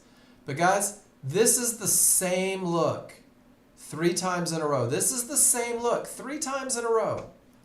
There's something to be said for consistency, finding a pattern that works more than it doesn't, and then embracing it. Nexgen Jen says, check it out. I know how to take a picture now. Need you to make sure you hold me accountable on everything I put in this room. Oh my gosh, my eyes. But let's look at it. Everything says down. In, ready to get out of trouble. That sure looks like a familiar recipe. It's almost like Ron's texting my wife. I don't appreciate this. Good stuff. High probability chili dog. All right, Miss Jen. This was a trade. Large triggers, full bar away. Not a high probability trend trade. No triggers through. Will I? Can I annotate your chart a little extra?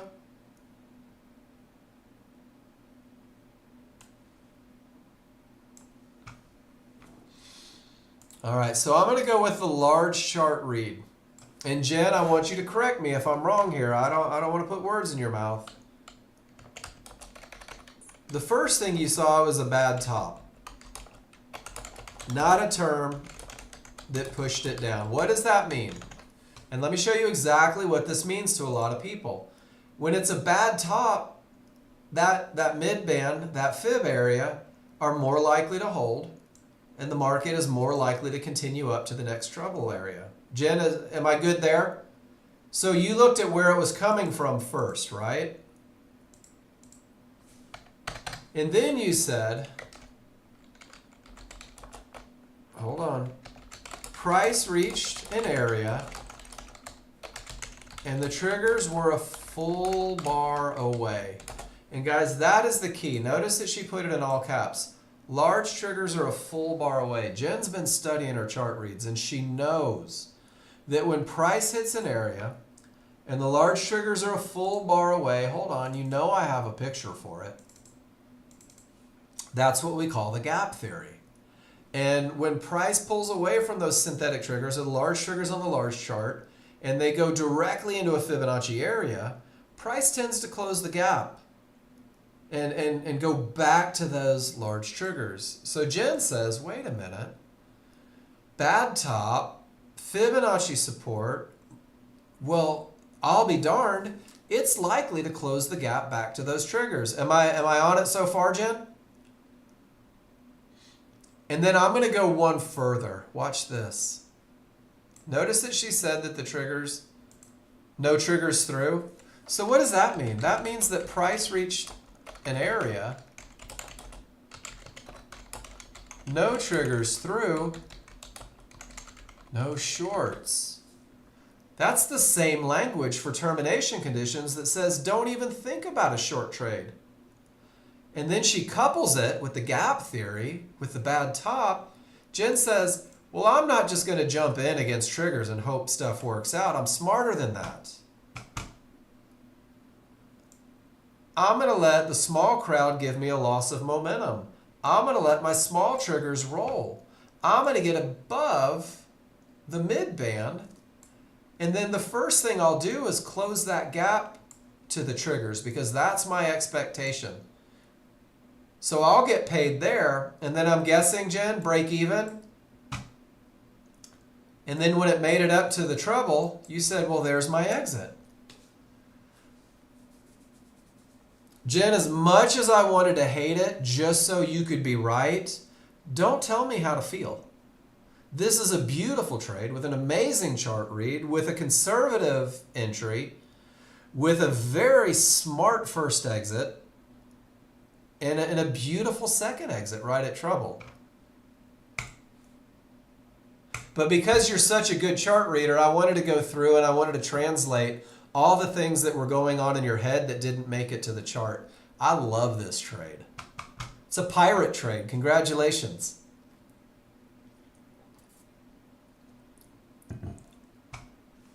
Nicely done.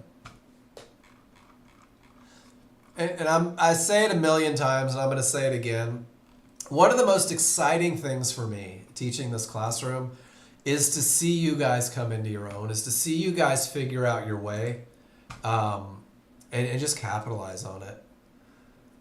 So there was your first exit, right at the divergence high. I love this. Jen, you got your walking boots on. I love that. Like Ron says, you have to learn high probability trend trade first and be able to read the charts. Amen.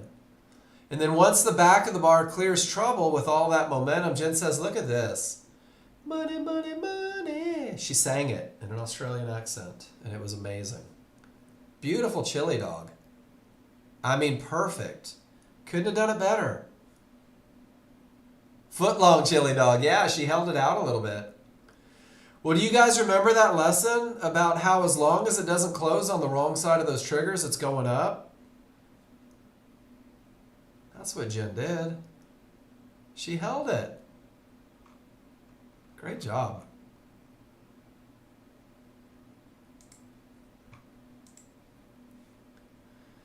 And then Ron did the same thing. Look at this. 66.50 to 69.75. Just in and out. Quick profits. In and out. What was Jen's? She's in a little earlier because she didn't have the fibs. Exact same trade. You kept holding and moving the stop. Once I'm that far into it, I'll force it to do a reversal bar. I'll make it do a reversal bar. It's all bonus. Absolutely beautiful. Both of you guys are just killing it. Hope the rest of you chili doggers are doing it. And then Jen, back of price clears in a strong trending market, and it didn't work. Reversal bar for a small loss. That's okay. Caps lock is okay. I love it, Jen. And what did Jen just remind us? That they're not all going to work, right? That it's going to work, and it's going to work, and it's going to work. And guys, eventually, it doesn't work. Eventually, you will take a loss. But she still followed her rules. She still traded the pattern that's been proven to win more than it loses. This is a normal part of a positive equity curve. These are acceptable losses. I love it. Man, look at this one. CAV. So CAV says, check it out, Mark. Price reached a divergence low. The triggers didn't break, and it reversed the market. That's a strong bottom. And then I got momentum, and my path isn't the clearest, but because of the strong bottom, because of no divergence, I'll get in right at the bottom of the retracement zone, and I'll run it up to trouble. Great trade, Kev. Nicely done. You guys are making me so proud today.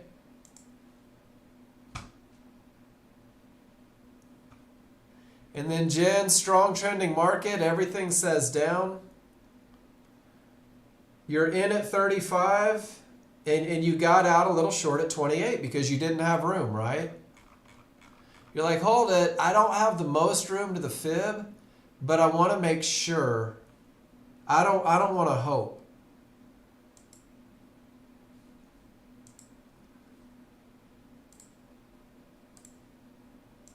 Is that the same trade?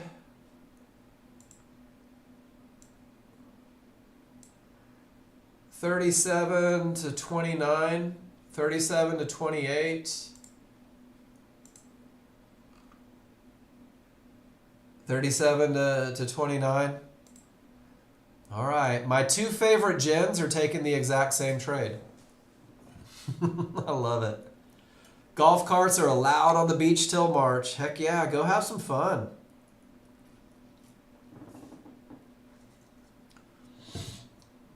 Remember to scream, I can't find my meds. Give them something to worry about. Great trading, all of you guys. Awesome trading. Let's go look at a live market real quick. Odds favorable momentum. Potential to break.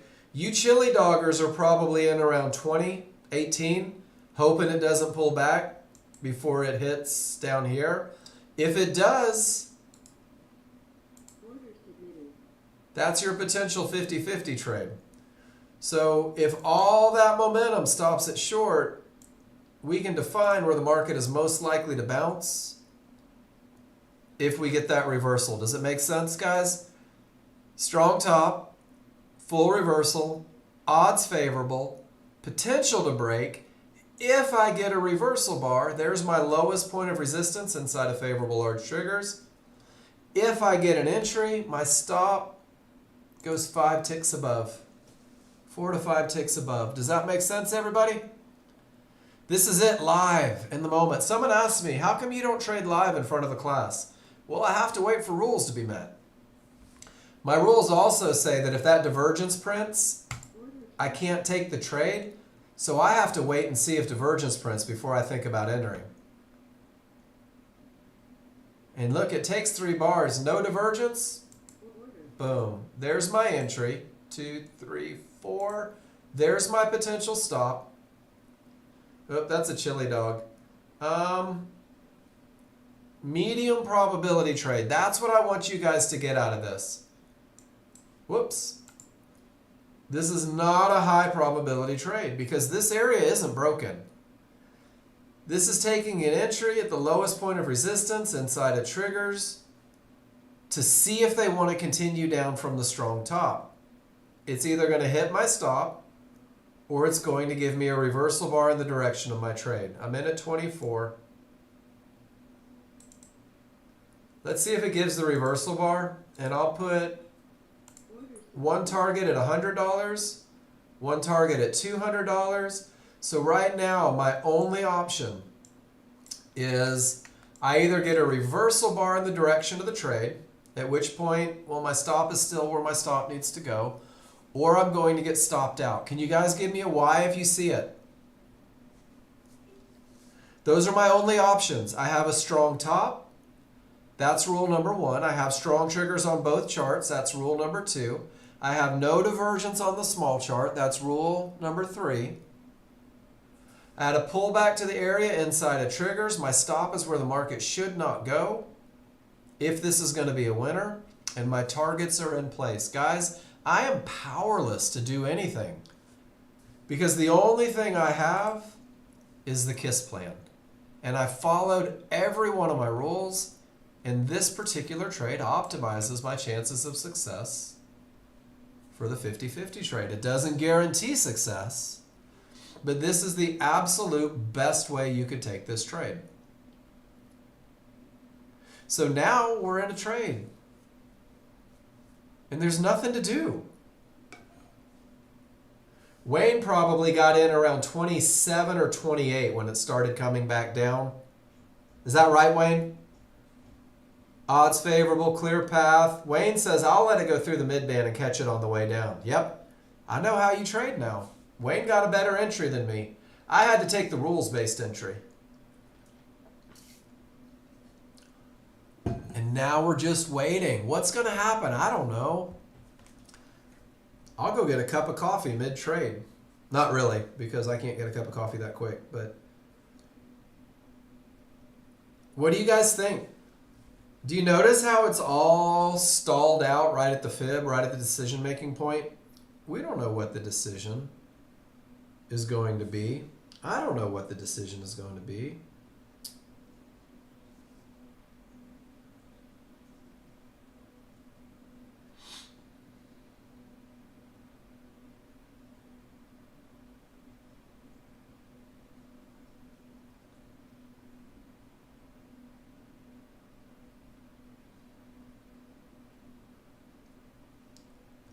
It's painfully slow. And for me, it doesn't matter if it wins or loses. It doesn't matter if it wins or loses. The only thing that matters to me is whether or not I followed my rules, whether or not I had the advantages in play. And guys, when you sit and watch it go up and down like this, it's going to drive you nuts because all you're focusing on is that number. I'm up, I'm down, it's 60, it's 40, it's 20, it's 10, it's down 100, oh my gosh, what do I do? Anyone ever do that? And you just go, oh my gosh, I just have to close it out. I know it's not going to go because it hasn't gone yet.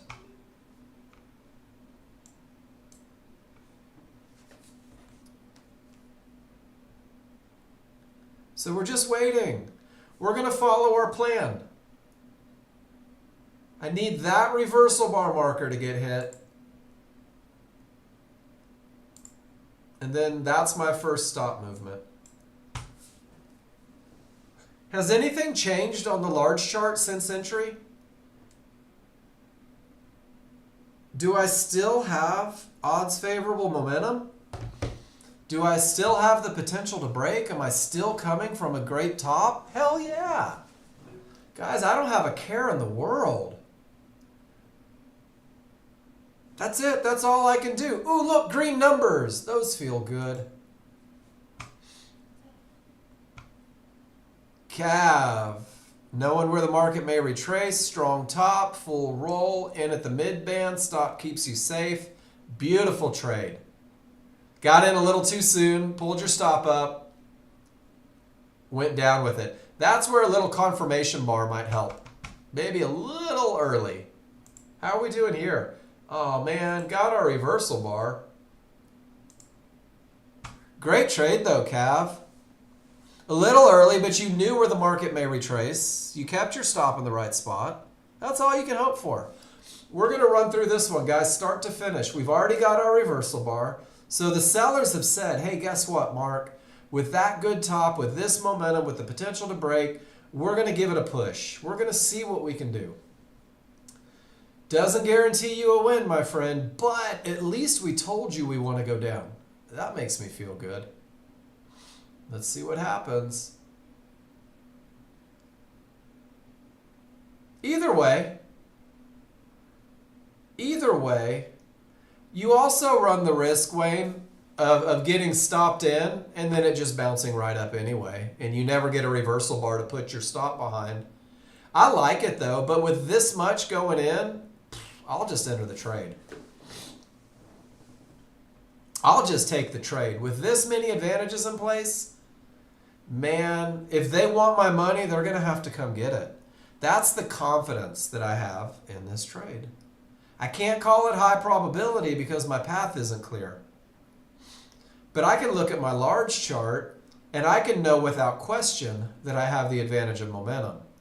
And I can say without question, my small triggers smash through and my large triggers are trying. It has that potential.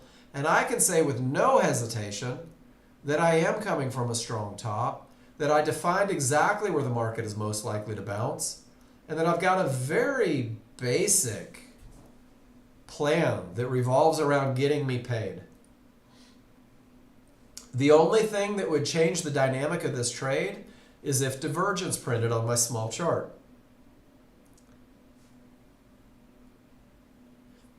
because divergence is a killer. Man, they're making you guys wait. I don't appreciate their lackadaisical attitude in your trade.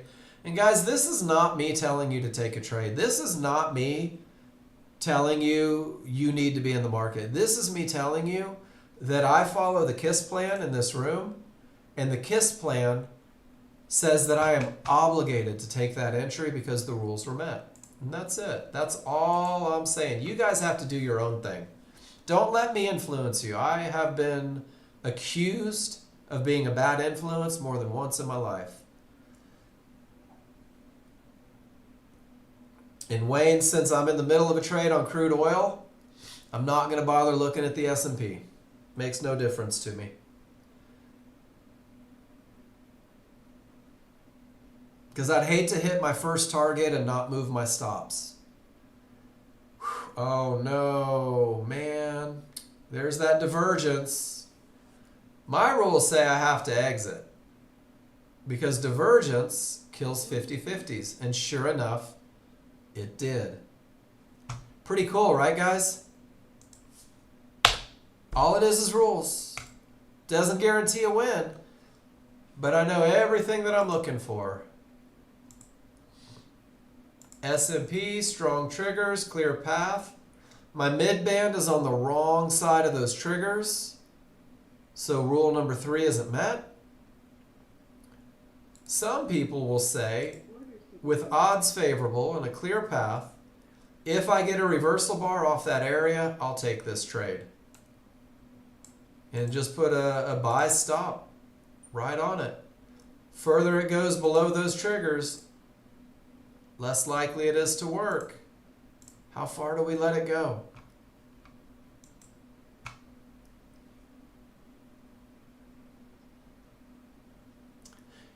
You guys notice how everything just comes back to rules. Everything just comes back to rules. Hell, that's not my trade anymore. Pretty cool, right? Not my trade anymore. My rules weren't met. I avoided a loser. I love avoiding losers. Because once you get to the wrong side of the triggers, guys, you don't have any idea where it's going to stop. Do you remember that lesson? Once you're on the wrong side of the triggers, there's no telling where it's going to stop. There's Jen's hit a mid-band, large triggers, a full bar away gap theory. We'll see if she shows us another pirate trade. Guys, I'm going to let you watch this play out. And I will be back this direction in about 5 minutes. Post them if you got them. Post your questions if you have them, guys. I'll be back in a minute.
man, staring at blank screens.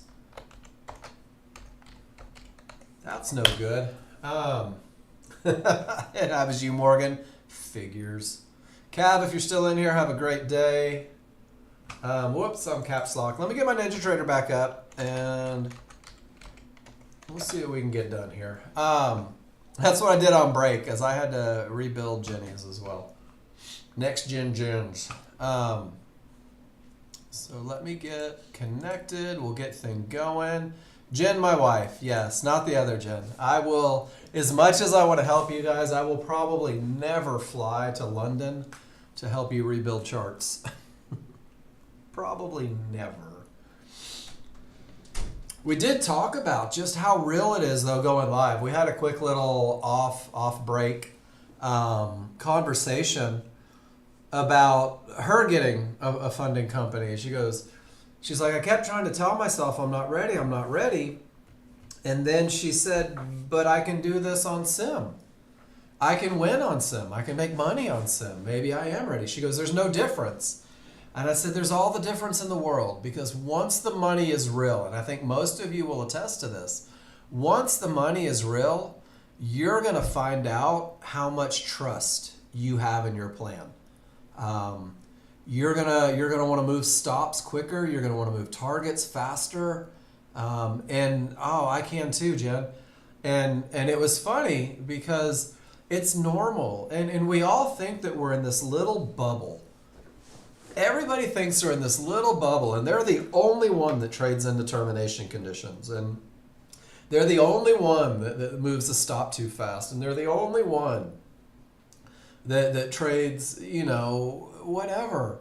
And you're not, guys. This is normal. That's how this class gets built. Everything in this classroom, everything that I teach, I kid you not, it comes from my own personal experience with the software. And everybody in this room is going to go through this roller coaster because you're learning something new. And you're all A-type personality, probably super successful in life, and you're used to having the answers and not the questions.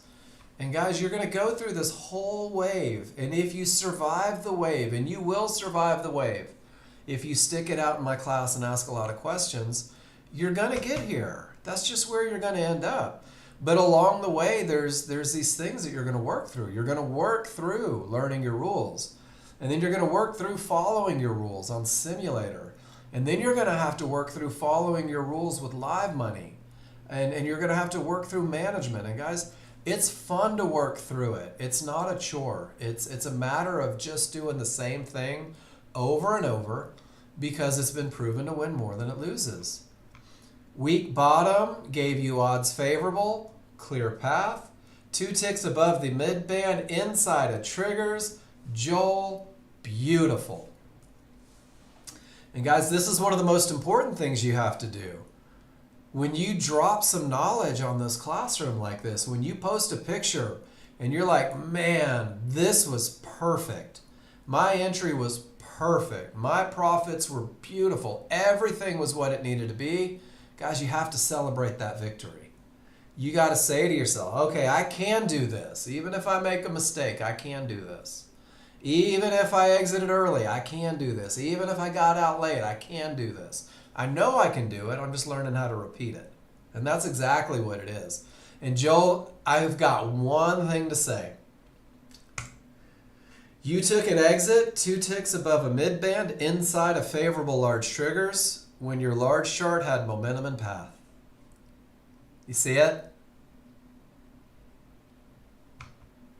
And you took your exit as it was going up, not on its way down. So if divergence is going to get you out, let divergence get you out up here. Yeah, we all make mistakes. Hell, I was a mistake. Ask my mom, she'll tell you. All right, let's see. No areas inside of triggers, and I'll be darned, it pushed lower. Isn't that cool? All you got to do is know the basic words. All you have to know is that magic chant. What am I looking for? I'm looking for momentum. I'm looking for path. I'm looking for an area inside of triggers. And guys, once the recipe changes, so does the probabilities. if anyone bakes, baking is an exact science. And if you do 2.5 cups of flour instead of 2, it changes the recipe and the recipe fails. And if you accidentally do baking soda instead of baking powder, the recipe fails. And if you use extra large eggs and it calls for small eggs, the recipe fails. And trading is very much like that. The plan is very precise in the beginning. And you've got to learn how to make it. You've got to learn the recipe before you try to adjust it. And then what you find is when you know how everything works together, it becomes easier to adjust the recipe. So what do you guys want to talk about? We got about another 30 or 40 minutes. What can we talk about? You guys want me to just go over the 1 bar of the way of the NASDAQ? Perfect, Joel. I got you. Let me pull up my favorite picture. And you know what? While we're looking at this picture, Joel, let me go back and let me open up the NASDAQ as well. And we'll go see if we can find some real world examples as well. So NASDAQ trend trades. And this is what we're talking about. We're talking about trend trades on the NASDAQ, which means that the large chart rules have to be met. And if you're trading the NASDAQ, guys, this is a non-negotiable. Because the NASDAQ will punish you quickly for breaking rules. So the rules are met on the large chart. I have momentum, I have a clear path or the potential to break, and I come to my small chart and I'm looking for the entry, guys. And the entry is exactly the same. The entry is a pullback to an area inside of triggers. That's it. It's a pullback to an area inside of triggers. There's my area right there inside of triggers. So the reversal bar prints, I define my area. This is the difference on the NASDAQ. If I get to that area inside of triggers and my small triggers are less than a full bar away. Well, Mark, how could I possibly know if my triggers are less than a full bar away? Oh, I'm not loaded yet. The same way on a large chart you have a reversal bar marker, you have on a small chart.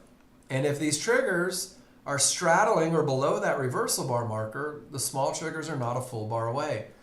The highest chance of success for trend trading the NASDAQ comes from waiting for the close on the trade side of the triggers, on the correct side of the triggers. So the same way if you were in a momentum trade, you wouldn't want to exit until you got that close on the other side. That loss of momentum, that's your entry, Joel. So we're not just getting in at the area if the small triggers are too close, waiting for the close on the other side. And then what's the other side of it? If I get back to that area inside of favorable large triggers, and my small triggers are above the reversal bar marker, more than a full bar away, I'm in at the area because it still might react off those trigger lines, but now I've got 26 ticks. 26 ticks and virtually no risk. So Gary, and let me show you guys this because this is the best visual I can give you for the NASDAQ. Bum, bum, bum. Remember NASDAQ traders, that your entry chart on the NASDAQ is a 13.2. On the S&P, it's a 5.1. Right? And on the S&P, the 13.2 is your large chart, slow chart. But on the NASDAQ, your small fast chart is a 13.2. So fighting these small triggers just doesn't make sense, especially on such a high time frame. So Gary, if I'm looking for a short trade, I never want to fight these triggers. I never want to fight them.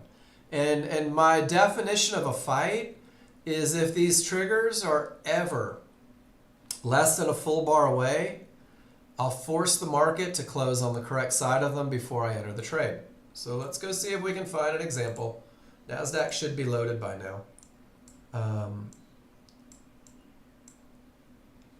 that's probably a pretty good one. So I get to the area, the small triggers are a full bar away. I don't get the close on the other side until right here.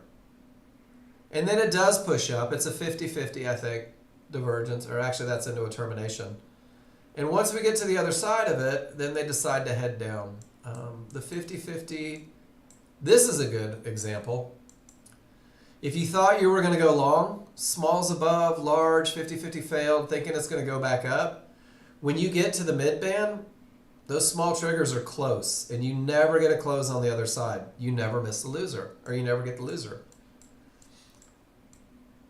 Same thing here. When you get to the mid-band, they're so close, you never get the loser.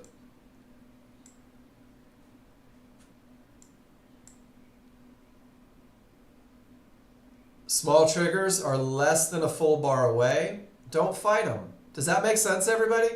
There's not a trade to be had, but if you thought you were going to go short at resistance, why not go short with a close on the other side? Give yourself a fighting chance.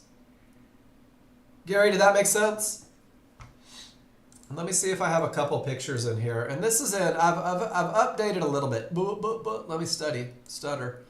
So let me put the new one in there, Gary. I know that you may not have the most current version. This one is labeled perfect NASDAQ entry. Let's see what it looks like. This was Gino. So price gets to the area and the small triggers are too close. So he waits for the close on the other side. And it's just Profitville all the way up to the fibs. That was a great one. Correct side of the smalls. Price comes down to the area. The smalls are too close. Enter on the correct side, off it goes with the large chart met. This one says be patient. I'm thinking about an entry, but look at where the small triggers are. So Gary, here's a really good visual of it. The small triggers are less than a full bar away. So rather than just arbitrarily jumping in, this is where I have to wait for a close on the correct side.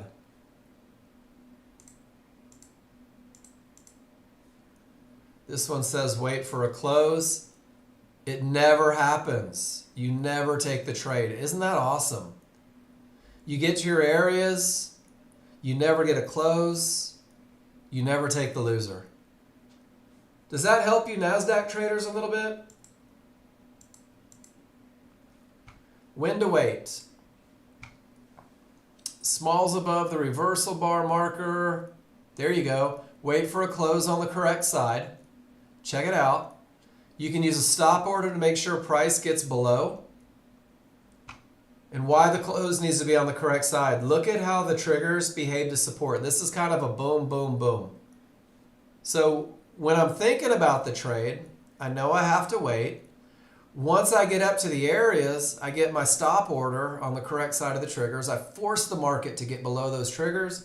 And if it doesn't happen, I avoid a loser. And the one that I didn't realize was right in front of it. Look at this, guys. When I get to the mid-band, my small triggers are a full bar away. I'm in at the mid-band, and it closes the gap to the triggers. Isn't that awesome? So two different looks. Full bar away, I'm in at the area. Small's too close. I force the close on the correct side. Yep, it doesn't have to be one bar. So Kurt, you just made up rules. A close on the correct side of the triggers. Doesn't have to be one bar. It might be the second bar or the third bar. So you've got to weigh that in, right? If this is your area, you know your stop goes here, but the close is all the way up here, are you willing to give it that amount of risk?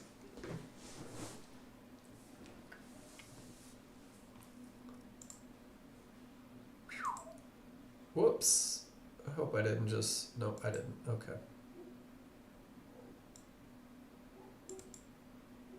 I think I just killed my large chart. Dag nabbit. I sure did. All right, so guys, if you ever accidentally close out your large chart, watch this. Go to Workspaces and close the workspace. And when it asks you to save it, politely say no. And then what happens is when you reopen that workspace, boom, there's the chart that you accidentally deleted. Little life hack for you there. And that happens sometimes. I think every new user closes out the workspace with the X instead of the workspace command. So yeah, Kurt, you'll be able to determine whether or not you're interested in taking that trade. And a lot of it is all those small triggers. So we're going to bring it back up and see.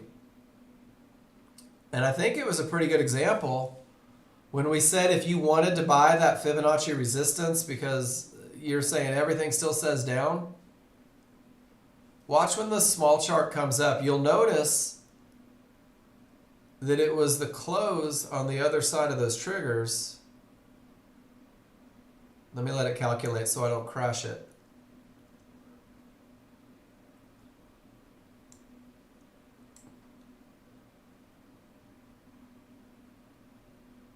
And maybe I'll crash it anyway. Hopefully not.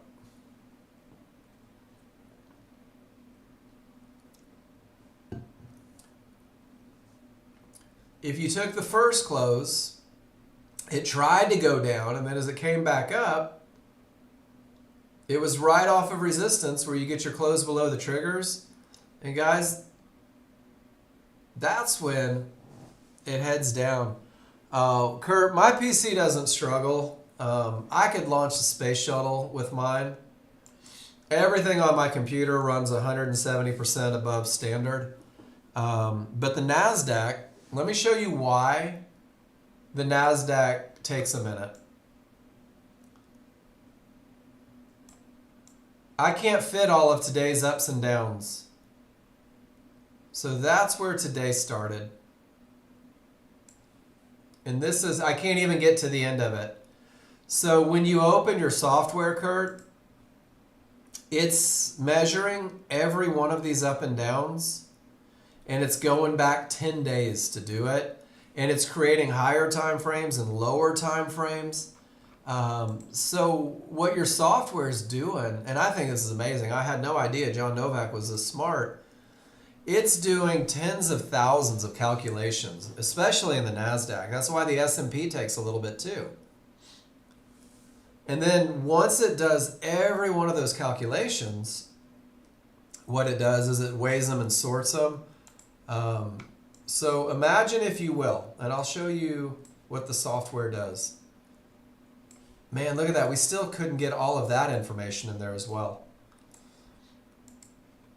But you could do that. Watch this. Here's a Fibonacci drawing tool. Your software measures from here to here. And it runs every one of these calculations on that one move. And then it does it. It also did it from here to here. And it did it from here to here. And it's already getting pretty confusing, right? That's only 3 pivots.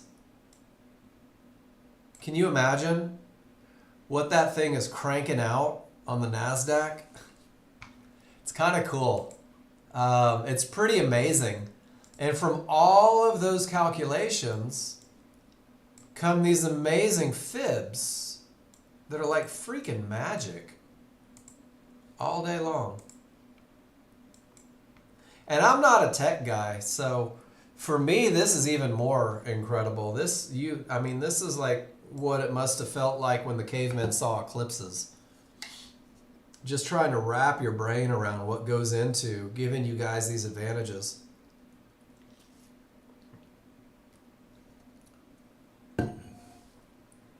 What would you like to talk about, ladies and gentlemen?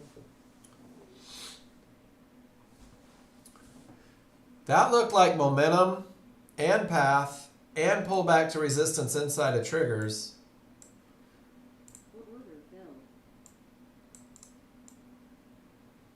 Got the reversal bar.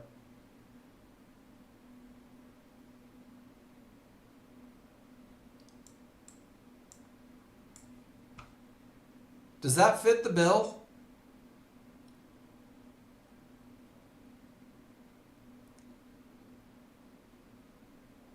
Had momentum. The smalls just turned up. All my triggers are below resistance. Gave a reversal bar, and again, this one may not work. They seem to be fighting pretty hard right here. Decisions are made at key areas, aren't they?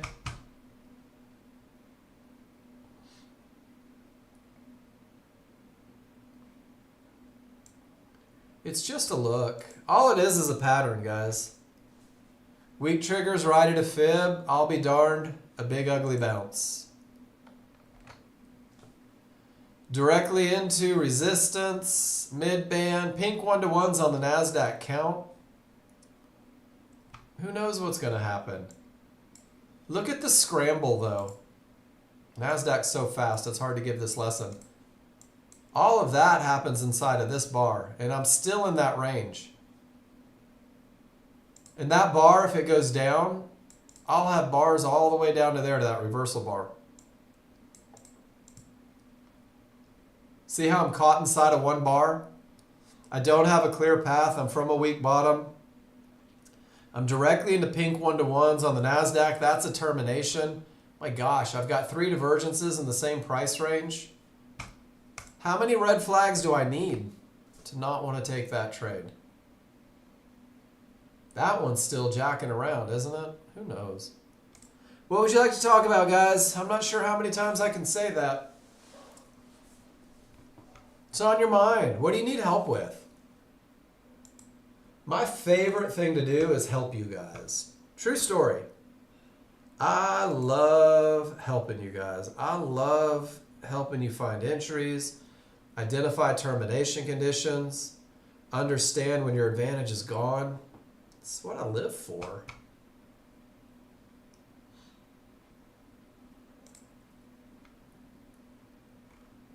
You guys like to read? Here's an amazing book. 7 Habits of a Highly Successful Trader. That's a pretty outstanding read. My brother told me I had to read it 30 times in 30 days when I started. I didn't make it that far because my memory doesn't let me forget things. Emotion-Free Trading, another great one.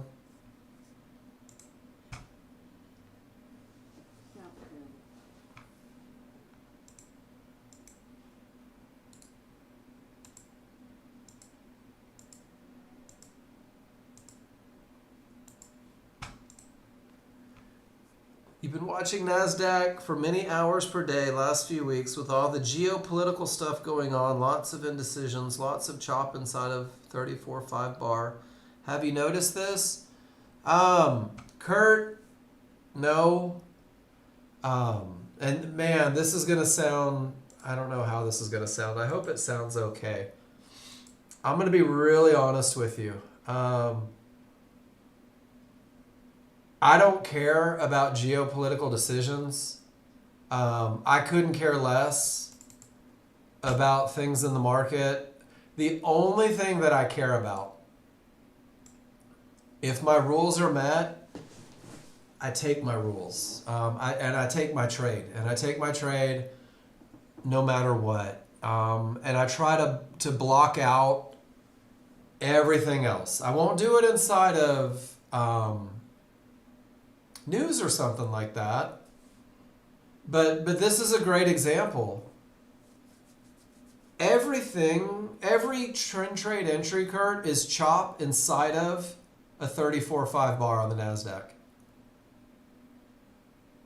And it's, well, and that's why the NASDAQ isn't for brand new users. Because look at that. The NASDAQ is spastic. The NASDAQ rarely straight lines. It rarely straight lines.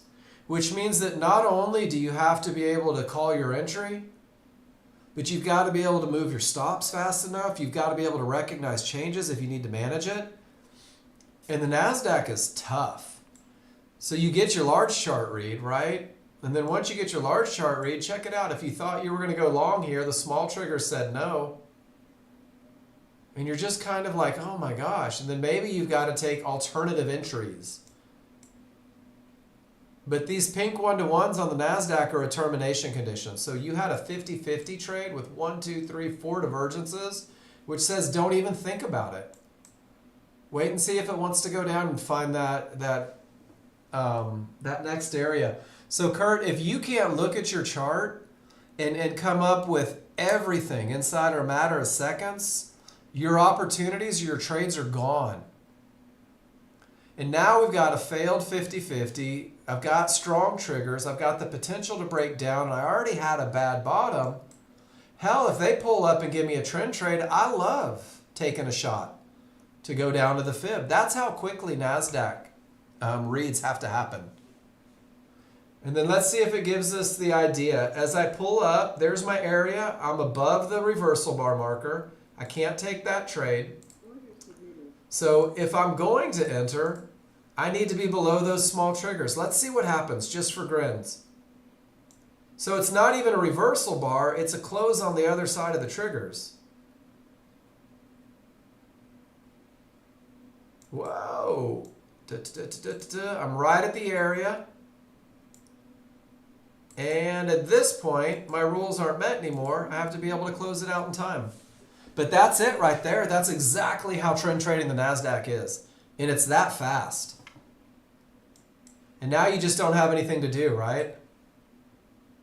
Larger up, smaller down, 50-50. 3 divergences in the same price range. That's pretty cool.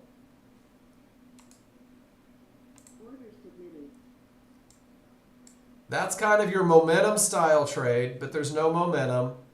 But from a termination, large triggers roll, there's the pullback, and you're playing it all out. 3 divergences, smalls are up, large are up, we're above the area, I pulled back.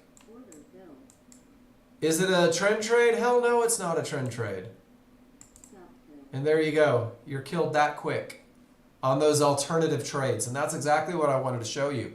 I didn't have any momentum to push it up. Look at the indecision inside of the bar when it's not perfect. Let it be perfect on the NASDAQ, guys, because if it's not, they're going to do that. They're going to wiggle. They're going to bounce. They're going to come back and they're going to mess up your good time. And then they're going to run like a scalded dog in the direction you wish it was going, but you get caught up in all the chop. So if you're day trading the NASDAQ, let it be right. Make sure you know what right looks for. That was a good lesson. And do you see how the small triggers behaved as resistance and pushed it back down? And now we're going up. Now we have odds favorable. Now we have a clear path. Now we have an area inside of favorable large triggers. Look how the trigger lines reacted as resistance. Do you see it? Whew, that's fast. 50-50, no divergence. What are my small triggers doing when I get to the area? So we're watching it. They're above. Now they're below. I have to wait. Do you see it? It's fast, isn't it? Price touched them, and look what it did. And it may go. You'll miss trades like this or be in late. But that's precisely why I don't trade against the small triggers. Let's just do a test here. Well, that was super late. Still worked out all right, didn't it? Hell, we'll go break even. How late was that? Isn't that awesome? That's what day trading the NASDAQ looks like, Kurt. That's how fast it happens.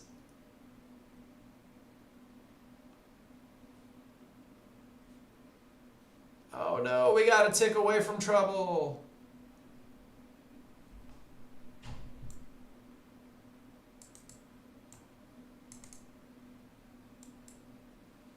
Ah, I did it again.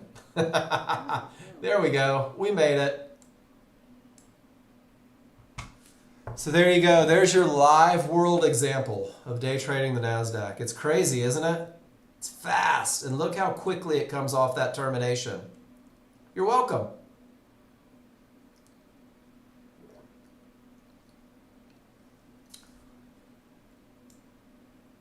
And now we have a termination. Now you're like, oh my gosh, I got to go the other way.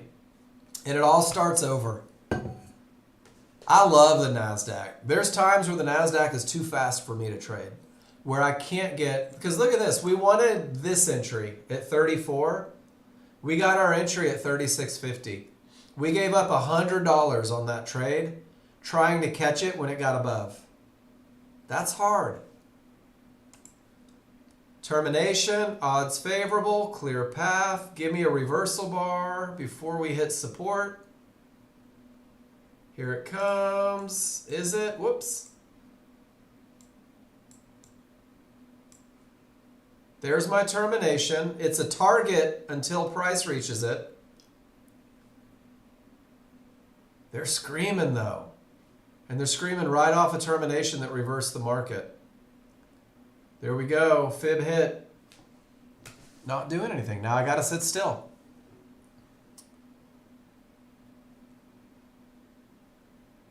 Now it has the potential to break from a strong top. Oh, termination condition again and weak triggers. There's nothing for me to do. So look at this, from 36 to 41, 5 minutes. 96.47, 50 points up, 50 points down. One opportunity.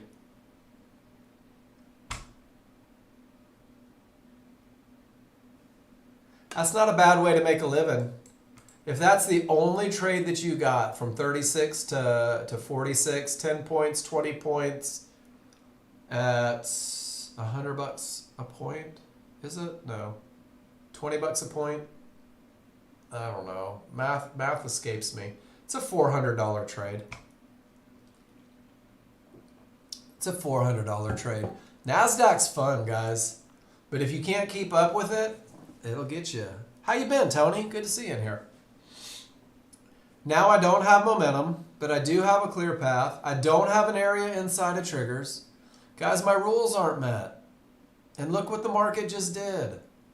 Just bounced up. Isn't that awesome? NASDAQ's fun. But this is why I don't teach NASDAQ live in the room. It's hard. It's hard to have it move smooth enough for a lesson. Usually the lesson is over by the time it's there. All right, check this out.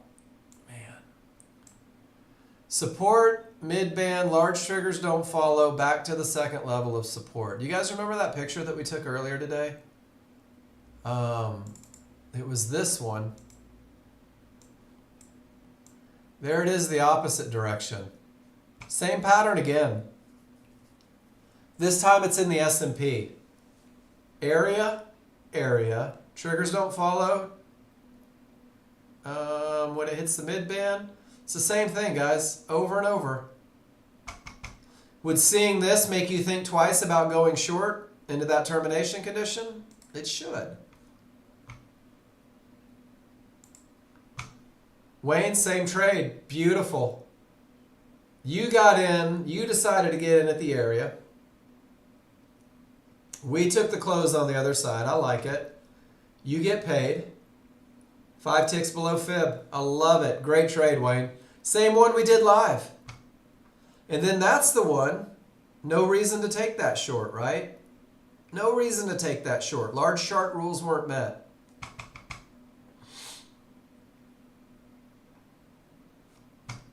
Love it, Wayne. Great stuff. That's exactly what we did live. And Wayne is a competent enough chart reader. He was able to catch it live. And your small triggers looked like they were a full bar away. So great patience or great reaction time there getting in. Better trade than I took. You did it better than I did, Wayne. Oh, and look. You shouldn't have taken the short. Damn those patterns. Over and over and over. Weak triggers. No areas inside of triggers. And look at it push up. And now it's odds favorable. Pulls back to the mid-band. Small triggers are less than a full bar away. I'm going to force it above the triggers before it gets too far out of the large. Have fun with that. I'm one of those people. I hate the dentist. They've hurt me too many times.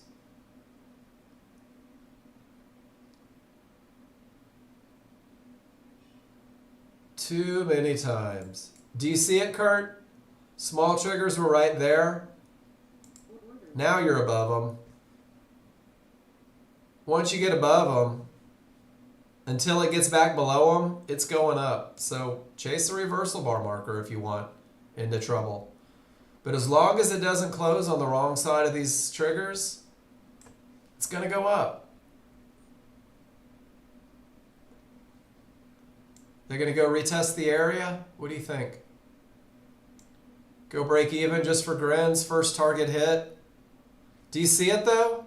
Even with a late exit. Oh, love it.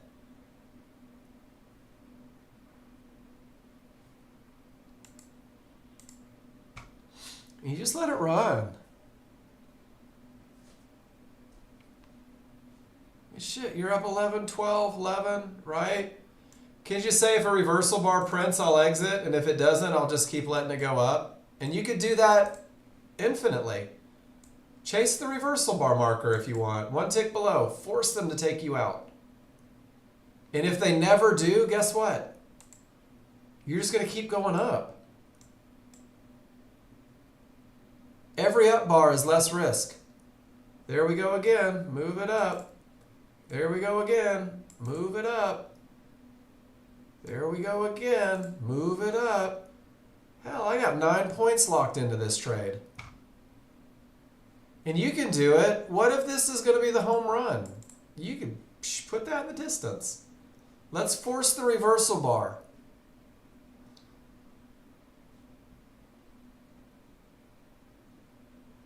So I either make 180 on the second contract. Whoop, there it is. I'm out. Pretty good lesson. Welcome to the NASDAQ. It's fun, right?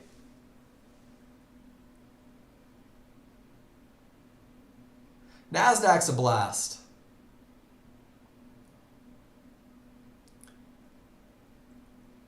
That's my rule. You guys don't have to follow it. You don't have to follow it, but yeah, I like to be on the right side of the smalls. I always do. And you can see in the moment, there was almost a full bar. So there's people that enter at the area. I just don't care for it. I find that I get run over too often. And it still made our target. And now we got to wait again. It's either going to roll or it's going to break. I don't know which one it's going to be.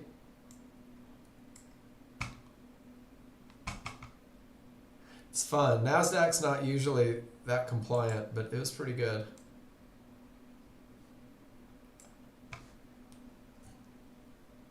Good. I'm glad that's helpful. Every now and then we luck into some pretty good lessons.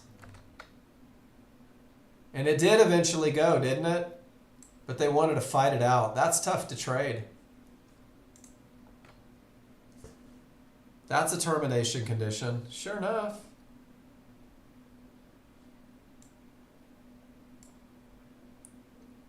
So what do I need to see? I need to see the smalls smash through the fib. I have my strong bottom. I need that momentum to finish, right? Give me that momentum. And I also need no divergence. So just my recipe's not there. So for you guys that were thinking about trading the NASDAQ, it's fast. It is fast. And if you don't know exactly what you're looking for, it'll pass you by. I personally, I won't trade the NASDAQ between 8:30 Central and about 10:30 Central. I can't keep up with it. I know that I can't keep up with it. I can't get my stops in place. I can't get my targets in place. I tried. Over Christmas break, I tried. Just couldn't do it. Couldn't keep up with the pace. So I went to the gym instead. Went and did anything other than trade that market. Guys, we got a couple minutes. Is there anything else you guys want to talk about? I'm going to end the broadcast on YouTube. This one will